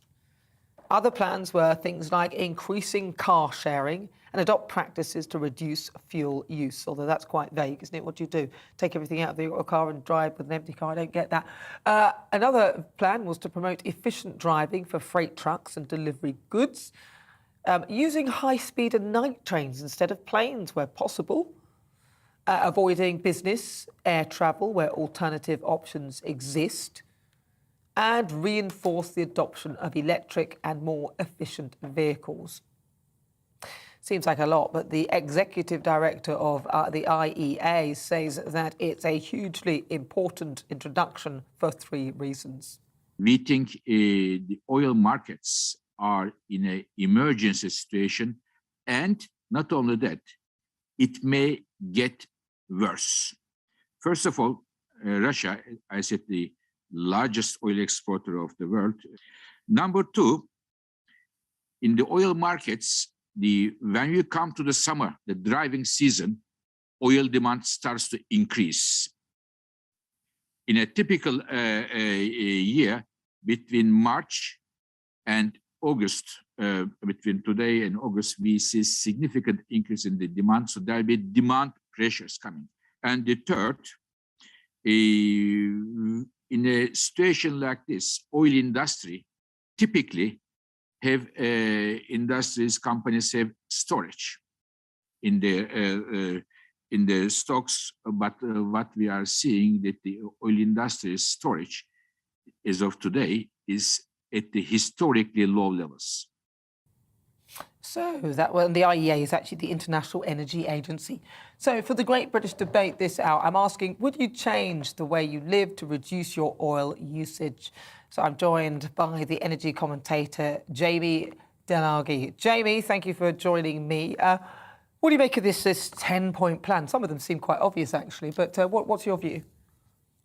Yeah, I think it's quite realistic and quite achievable. I mean, we have to frame the argument so that it's acceptable to the great public, because, you know, it's one thing for the government to impose something, but if we buy into it ourselves because we believe in it, and it's a much higher rate of success. And I think what we're talking about is tapping into that enormous sympathy for Ukraine. So, yeah, we're going to reduce our dependence on Russian oil, Russian gas, Russian coal, probably, but sticking with oil. I mean, but that has consequences, and the consequence, of course, is that it reduces the amount of money going to feed Putin's war machine. We all want that, but we have to then take the consequences, and the consequences are, if there's not as much oil coming into the country, then we have to reduce our consumption. And the 10-point plan is aimed at that. Some of the ideas, I think, are, well, they're all fairly sensible, but I think some of them are more achievable than others. One of the things about reducing the speed limits, we've tried it before, and we tried it because of an oil price shock. I mean, you weren't around, Nana, when we're talking about 1973 and the first oil price shock. It started because of a war, in this case it was the Yom Kippur War. And I say you're smiling, no, you obviously weren't there. I was but, about, I mean, yes. I was born in the 71, actually, but thank you. Oh, right. I love that reaction. Right, well, I do remember it very clearly. But what we had was a reduction in the speed limit on our roads to 50 miles an hour. I mean, not the 6 miles an hour that you're talking about. You know, and that was acceptable. I do remember myself, and it's a practical thing because it came in so quickly. I was a student at Cambridge at the time, and I was used to flying backwards and forwards to Belfast because the flights were pretty cheap, because oil was pretty cheap. Then all of a sudden, we had this massive increase in the cost of oil, and it simply was unaffordable. And so I do remember hitchhiking in the snow up the A1, it wasn't a motorway then, up to Scotch Corner and over to Stranraer to get the ferry. So it had that immediate, now it doesn't sound like a huge impact, but it was so abrupt, and it did feed into people's lives. So we got through that. I think we can manage to do the things that the IEA are suggesting. One of the things that I suppose, and you mentioned it in your list there about the working from home, so many people are still doing that. Of course, the COVID restrictions are reducing, but I think people, so the difficulty with that is that I think that a lot of people are still opting for that system. The car-free Sundays, I think that sort of makes sense. One of the things that I do believe actually will work, because it's been tried elsewhere, like the reduction in the speed limit, is this alternate car use. Now, it does depend on the assumption that your number plate has at least one digit in it. I mean, it doesn't work if it doesn't have a digit in it. But and that digit has to be either an odd number or an even number. So, and let's say there are lots of numbers, it's the last number. So if it's, let's say we're talking about Monday, which is 21st. I think the car one for me is probably the most difficult one. But most people, I think, when they see how much the fuel is at the pumps, start to reduce their speed and the way they're driving, improve, just for the sheer fact it's burning a hole in their pocket. Jamie, thank you so much for joining me. It's lovely to hear your thoughts. That's Jamie Denagi. He's an energy commentator. Right, I'm also joined by the head of policy at Net Zero Watch, Harry Wilkinson. Harry, talk to me. Do you think this plan could be long-term, and is it a good one? And could it, in effect, be an effort to fight the green agenda? Well, you made my point for me just a moment ago when you said that customers will adjust their behaviour. I think people will look at the high oil prices at the moment, and that will encourage them, maybe where it's possible for them not to drive, for them not to do that. So I think we have to trust people to be able to react in the way that they would like to, because, again, driving is going to become more expensive, but it's still something that a lot of people are going to need to do and are going to want to do. What worries me about this IEA plan is that it's very top-down, reducing speed limits and preventing people from driving on certain days. I think that's going to be enormously disruptive, particularly for people who have to travel for whatever reason, whether maybe it's visiting ill loved ones or for business purposes. So that would be a very difficult thing to implement. I think we have to trust people to actually react to the situation. And what government can do is look at the supply side, make sure that we're opening up avenues to use our own oil and gas resources. We've got a shale gas moratorium in the UK at the moment that's preventing us from using our own gas. And in terms of oil, there's oil fields like the Cambo field in the North Sea that's being held up for largely political reasons. So we've got to see some more progress on the supply front as well as restricting demand, and trust that consumers will react, as of course they will, to an increasing price. Of course, and I suspect they will, Harry. Harry, thank you so much for your views. That's Harry Wilkinson. He's the head of policy at Net Zero Watch. You're with me. I'm Nana Akua. This is GB News on TV, online and on digital radio. Now, on the way, we'll continue our Great British Debate this hour. And I'm asking, would you change the way you live to reduce your energy usage? Maybe you already have. You'll hear the thoughts of my panel, Conservative commentator Calvin Robinson and comedian Leo Kearse. But first, let's get your latest news headlines.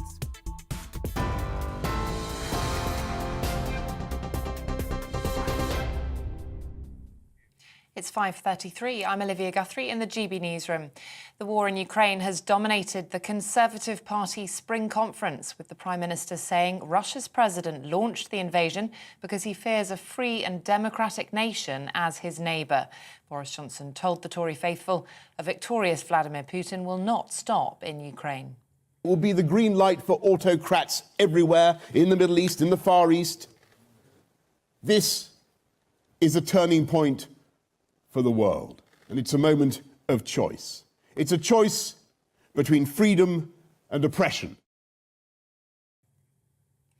Well, in Ukraine, the prosecutor's office says 112 children have been killed since the start of the invasion. President Volodymyr Zelensky is calling for face-to-face talks with his Russian counterpart, telling Vladimir Putin it's time for comprehensive and meaningful negotiations. In other news, a murder investigation has been launched after a teenager was killed in central London. The 19-year-old was found at student accommodation in Clerkenwell. Officers responded to reports of a woman suffering injuries. She died at the scene. P&O Ferries has resumed services between Liverpool and Dublin after sacking 800 staff on Thursday. It comes as maritime union Nautilus International urged the government to revoke the ferry operators' licences in British waters. In a letter to the Transport Secretary, the union also called for any taxpayer money received during the pandemic to be returned. TV, online and DAB plus radio. This is GB News. Don't go anywhere. We'll be back in just a moment.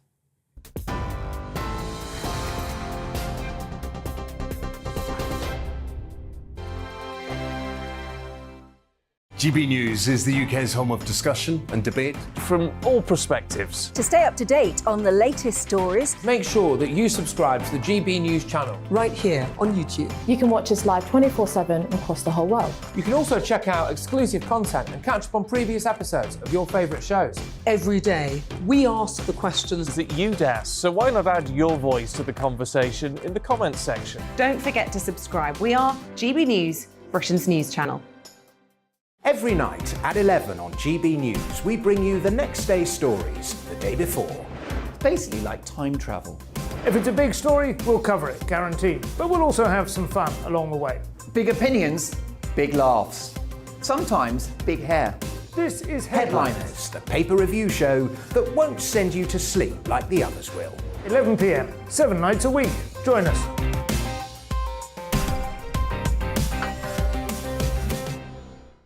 Hello there, I'm Eamon Holmes. And I'm Isabel Webster. And we hope you can join us for Breakfast with Eamon. And Isabel. You make me laugh out loud, belly laugh. Is that important first thing in the morning? Yeah, absolutely. And there's me trying to be deadly serious.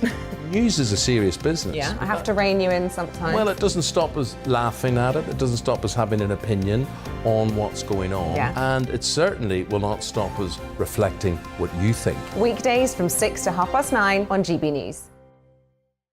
I'm Dan Wootton. Join me Monday to Thursday from 9 to 11 for the feistiest and most fun news debate on TV, where free speech reigns. I'll bring you a sharp take on the day's biggest stories, bombshell newsmaker interviews, and A-list guests.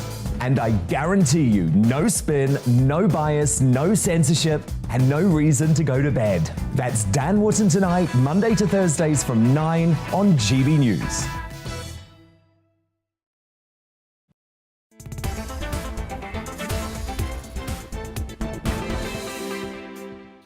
It is time for the Great British Debate here on GB News. I'm Nana Akua. We are live on TV, online and on digital radio. So this hour I'm asking, would you change the way that you live to reduce your oil usage? And by that I mean your gas, as you're putting petrol in your car, that sort of stuff. Now, the International Energy Agency, or the IEA, says that emergency measures can quickly cut global oil demand by 2.7 million barrels a day, reducing the risk of a damaging supply crunch. Now, the plan includes measures like no cars Sundays and reducing your speed by 6 miles per hour. So for our Great British Debate this hour, I'm asking, would you change the way you live to reduce your consumption? Let's see what my panel make of that. I've got with me Conservative commentator Calvin Robertson and comedian Leo Kearse. So, Leo, have you? Yeah, I mean, I would change my behaviour to reduce oil consumption, partly to just damage Putin and contribute to the resolve of the Ukrainian people. And because at the moment, Europe is still sending $800 million a day to Russia, which is funding Putin's war in Ukraine. But I'd also change my behaviour because the price of petrol, the price of oil, and gas and everything is going up. So as a Scotsman, I want to spend as little money as possible. I thought that was Yorkshireman. I didn't think that was Scottish, but I'm teasing you. Really, so you haven't changed your consumption the way you behave? Because I've already started. I used to have my heating on at night and everything else like that. Now the heating goes off, everyone gets another blanket. That's because it's not winter anymore. Well, that's true. There is that as well. But Calvin, what about you? What a load of baloney. I first heard about this yesterday. I got straight on the phone to the IEA. I said, what is this illiberal nonsense that you guys are spouting? And they said, what are you on about? It's not the Institute of Economic Affairs. It's some other wacky institution with a similar acronym. But conspiracy theorists predicted this, that lockdowns will be used for other things in the future, and the climate would be one of them. Straight away, we're hearing this is essentially a lockdown for climate purposes. No driving on Sundays, for example. How illiberal is this? It's absolute nonsense. We had someone on earlier talking about we need to use the war as an excuse to persuade people to change their habits. That is propaganda. That's disingenuous. It's dishonest. It's inappropriate. I think we only import about 8% of our oil from Russia. That's still too much, far too much. But it's not like the vast majority of our oil is imported from Russia, that we're funding the enemy or something like that. It's absolutely ridiculous that we're encouraging draconian measures and encouraging people to change their lifestyle habits because of something that's happening in a foreign country. Well, I hear what you're saying, and I can see, because I drew the comparison myself, that it's literally basically have another lockdown and we can actually reduce consumption quite considerably. But there is a reason for this, though, isn't there? There is a war currently happening, and the reason is we're trying to wean ourselves off the gas that is supplied by Putin, which is helping to fund the war. There's no question about that. That's definitely happening.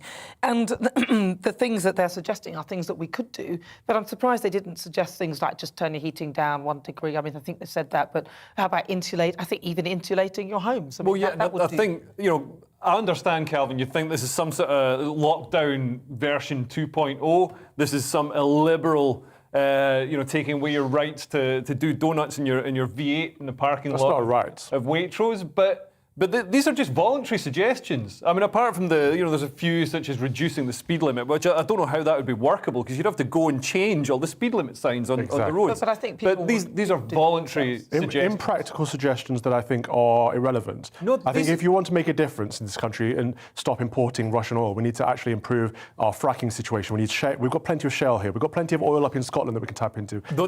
We need to build nuclear infrastructure. We talk about this every week. These are the things we need to be doing.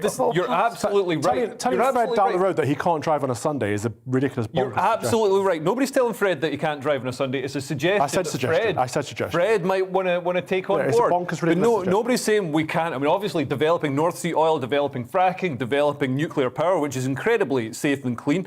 These are great suggestions, but it takes a long time to build, to bring these on board. This is something we can do tomorrow. I think some of the points are quite straightforward, and I don't feel that there would be too much of a harm for me to try and do some of them. I take Calvin's point that it does feel like if we actually did the things that we did in lockdown, we could reduce our energy consumption quite substantially. So there is a similarity in some of the things we've been asked to do. But your suggestion of nuclear power, when I hear this, I think, yeah, that is one way, but I just think that when people talk about nuclear power, they don't think of the other aspects of it. So, for example, and I said this to you last time about uranium, and you didn't sort of take that on board. What I meant by that is places like Niger, so in West Africa, you mine uranium, you blow up the thing and uranium comes up, you go in, and that creates a toxic environment for those who live around that environment. And you think oil and gas? You think oil and gas don't create a toxic environment, all these oil spills? Let me finish. So my point of it is that we do not want to go from one disastrous choice to another. So we need to start thinking very cautiously about what we move to next. Nuclear power is not... I mean, I understand you've got this prejudice against nuclear power, but it's just a not reality. Supported by science. The average amount of radiation each person in the world absorbs from nuclear power is equivalent to eating one banana a year.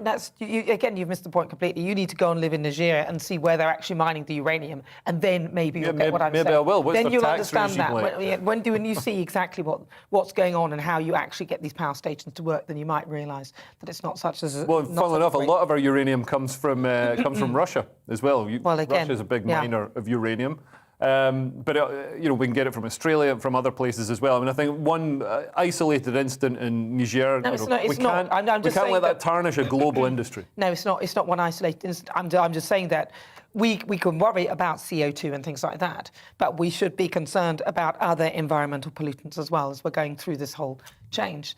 So, in your view, Calvin, then, listening to this sort of point plan, you said that it's like a lockdown and everything. It's wacky, it's ridiculous, and I get that it's just a suggestion, but for a lot of these things to work, the mass populace would have to take them up, which suggests to me that people want this to be government enforced rather than just voluntary. And I think that would be immoral, illiberal and wrong and anti-democratic and just more draconian measures. I think, I don't want to see any government take away our rights and freedoms ever again. Yeah, but won't it save money, though? Because the point whether it saves money or not, I'm going to turn my heating up when I get home. No, but it's going to... Well, then you'll pay for it. They're just telling you you'll pay for it. If you're happy to pay... If you're happy to pay for that, then that's fine. But what they're doing is trying to advise people that if they want to save money, these are some of the things they could do.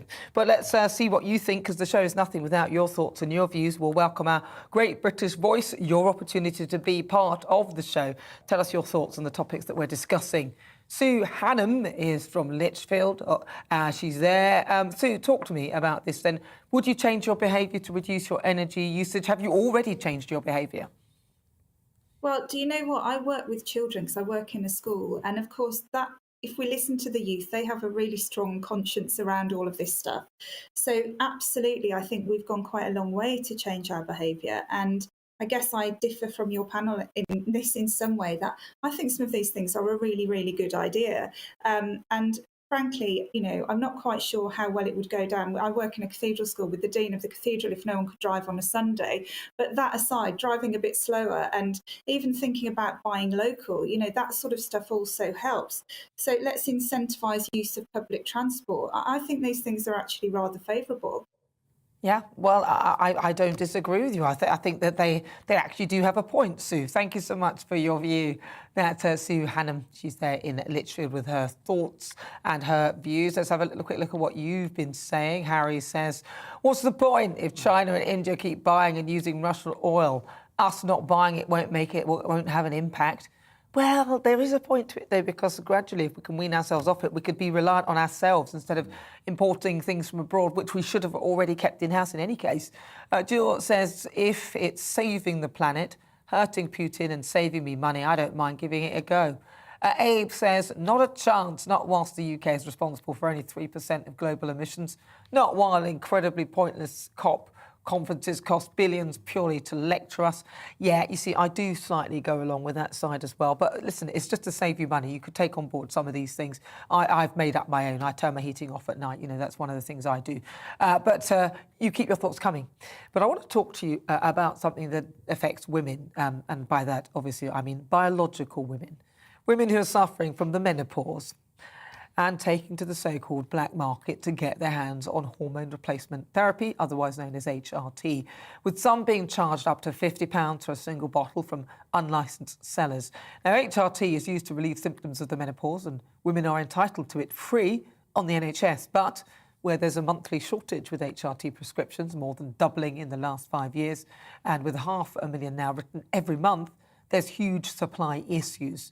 But my next guest has a strong warning for women against buying the drug from unlicensed sellers. So I'm joined now by Dr. Martin Kinsella, a cosmetic doctor and hormone expert. Martin, really good to talk to you. Firstly, why is there such a shortage for HRT? I know it's a lot of people getting it, but surely they would have thought about that when they made it free for all. So at the moment, I mean, as you said correctly, that I think in the last 5 years, the number of prescriptions has doubled the number of people on HRT. That's due to an increased awareness and I think a more openness of people being willing to talk about it. Both, you know, there's been things in the media, people are now coming forward to get help. They've recognised that this is a problem. And as you said, I think there's a statistic that more than 500,000 prescriptions are written every month. That has just led to a huge a demand that's just completely outstripped supply. I believe there is shortages in supply in some of the key ingredients in HRT as well. Oh, I see. But where do we get the ingredients for these things? I mean, do we not produce it here in this country, or are we shipping it and getting it from abroad? That would depend on the actual on which medication it is. So it depends. It's just a multi-factor of increased demand. A huge increase in demand and just a shortage of supply from multiple areas. I think also things like with the pandemic and things like getting certain ingredients and pharma companies importing and export, that will have had an effect as well. What does HRT actually do? So hormone replacement therapy helps really with the symptoms of menopause. As we age, the hormones in our body start to decrease and deplete, and in women, they sort of crash in this sort of 49 to 50, early 50 period. And that causes quite a lot of symptoms. It causes a decrease in quality of life, and for many women, it's hugely debilitating. It also, I mean, men also have problems with the hormones, but HRT is generally considered to be more of a woman's treatment. And that is why now, because of this increased awareness, people are realizing that their problems or symptoms they're suffering are hormone related, and they're wanting treatment or a solution to this problem. Warning for people, because if they're trying to get this, what is the warning to them? And why should they be worried about trying to get this from other suppliers? While I completely understand people will be in desperation and they will feel like they need to get some form of relief somehow, and HRT in itself can be a limited treatment, but I would strongly advise people to not go to the black market. There's no regulation. You don't know if the products you're getting are actually genuine, and also you need to have this needs to be given and prescribed by trained medical professionals. There needs to be ongoing review, ongoing support, ongoing monitoring for these patients. When you do something on the black market, there's no regulation. As I said, you don't know if what you're getting is right. You don't know what doses, and actually doing a sort of DIY hormone replacement treatment could actually cause you a lot more problems, because I could imagine. Hormones are very, very powerful compounds in the body. Very, very big. So we're running out of time. I just wanted to ask if there are any alternatives to HRT that people could use instead if they couldn't get hold of the actual thing. So yeah, there are different types of treatments available as well privately. So if you can't get hold of the normal HRT, one of the treatments that we offer is bioidentical hormones, which is where you have a blood test, you have all your hormone levels checked, see where you're deficient, where you're imbalanced, and then a more customized hormone replacement therapy treatment is then prescribed, because hormones are different in everyone. So we always believe in our practice that the treatment should be made to fit you specifically. So that's what bioidentical hormones. I actually like the sound of that. That sounds a lot more sort of tailored. So people can find something if they can potentially afford to do that. Well, listen, Dr. Martin, thank you very much for talking to me. That's Dr. Martin Kinsella. He's a cosmetic doctor and hormone expert. Right, now it's time for our quick fire quiz. It's the part of the show where I test my panel on some of the other stories hitting the headlines right now. Winner takes it all. So I'm with comedian Leo Kirst and also Conservative commentator Calvin Robinson. Right, they've each got a buzzer. Leo, let's hear yours. Very good. And Calvin, yours? Lovely, lovely. All right, so here's your first question. Please play along at home. Right, question 1. What has Netflix done this week to upset its customers? Is it A, suggested that they might include adverts during films? Is it B, blocked people from using a friend's account? Or C, increased their prices? Leo. Is it blocked people from using a friend's account? I can say, Leo, that I know this one. That is no, not correct. They suggested, actually, that they might include adverts during films. Are you serious? Yeah. The whole point is you pay a subscription fee so you don't have adverts.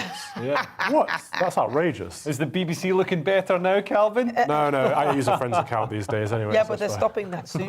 They're also, Are they going to do that? They're actually stopping that as well. no. I know about that. So they're talking about increasing the fee, so it'll be like an extra £2.50 or whatever it is for more people using your account. That's a good idea. Do you think? Yeah. Don't say that out loud. Netflix bosses basically have tried to clarify whether the streaming giant will ever introduce adverts, but many fans still aren't happy about it, ever since monthly subscription fees were raised last month. So, Leo and Calvin, do you, you've mentioned it, but would you go for it, streaming platforms adverts? I mean, if I had to. I mean, if you've got Netflix, it's not like there are many competitors. There's Amazon and Disney.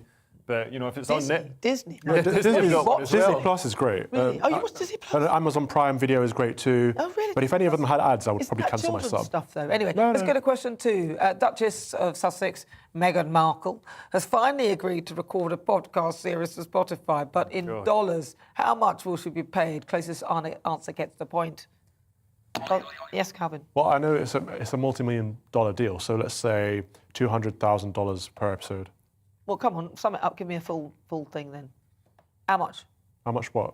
Well, how much does she For an episode or series? Well, what was the question? I said how much? I don't know what your question was. In dollars, so 200. I don't know. $200,000. $200,000. Thank you. I'll go for too much. No, I'll go for $500,000. $500,000. You're a tough quiz master. 25 million. Oh my God! What on earth? I thought to myself, what are you talking about? 100,000. It would be millions. Oh my God! I've got a podcast and we get about £12 a week each. Are you HRH? Oh, actually, no, neither is she. Yeah. Right, let's have a look. Yes, the Duchess of Sussex has agreed to record a 25 million Spotify podcast that will be out this summer. Hey, peeps, let's get ready for it. How fabulous will that be?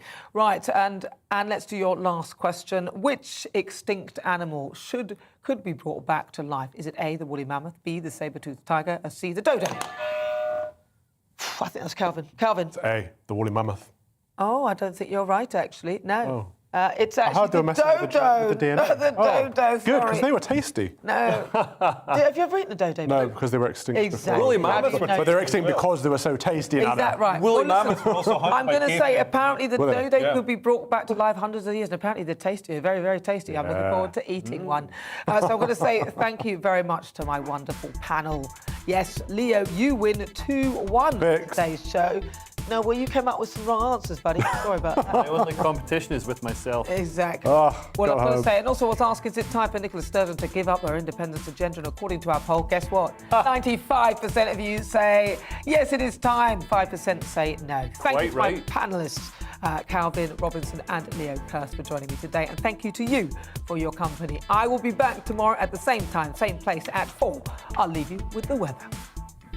Looking ahead to this evening's weather, and the UK is looking dry and clear, though turning chilly and remaining windy in the west. Let's take a look at the details. After a sunny but windy day in the southwest this evening, winds will ease, but it will turn a little cloudier across the south, clearer in the north, but feeling cooler. In the southeast, it will be a breezy end to the day, but cloudless skies will continue, still feeling cooler in the breeze along the coast. Moving over to South Wales, where we can expect this evening to be dry and fine, but breezy still and chilly off sunset. Now moving north to the Midlands, tonight will be dry with clear skies, though over the hills and in the east a fresh breeze will continue to bring a colder feel. Moving on to northeast England now, breezy on the hills this evening, but clear and dry for all. There could be the odd spot of fog in the valleys, and it will continue to feel cold. Across southern Scotland, it will also be a clear and dry night with the odd misty patch. However, over hills it will turn increasingly windy this evening. Finally, to Northern Ireland, a windy but clear evening. So if you are planning on enjoying the last of the sunshine here, you'll likely need a layer or two. For many, it will remain clear overnight with a touch of frost by the morning, but cloud will increase in some western areas. And that is how the weather is shaping up overnight into tomorrow morning.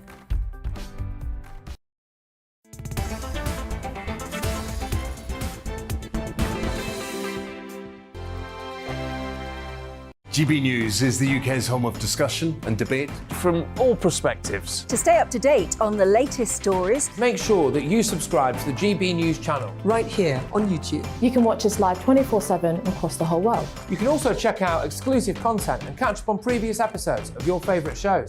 Every day, we ask the question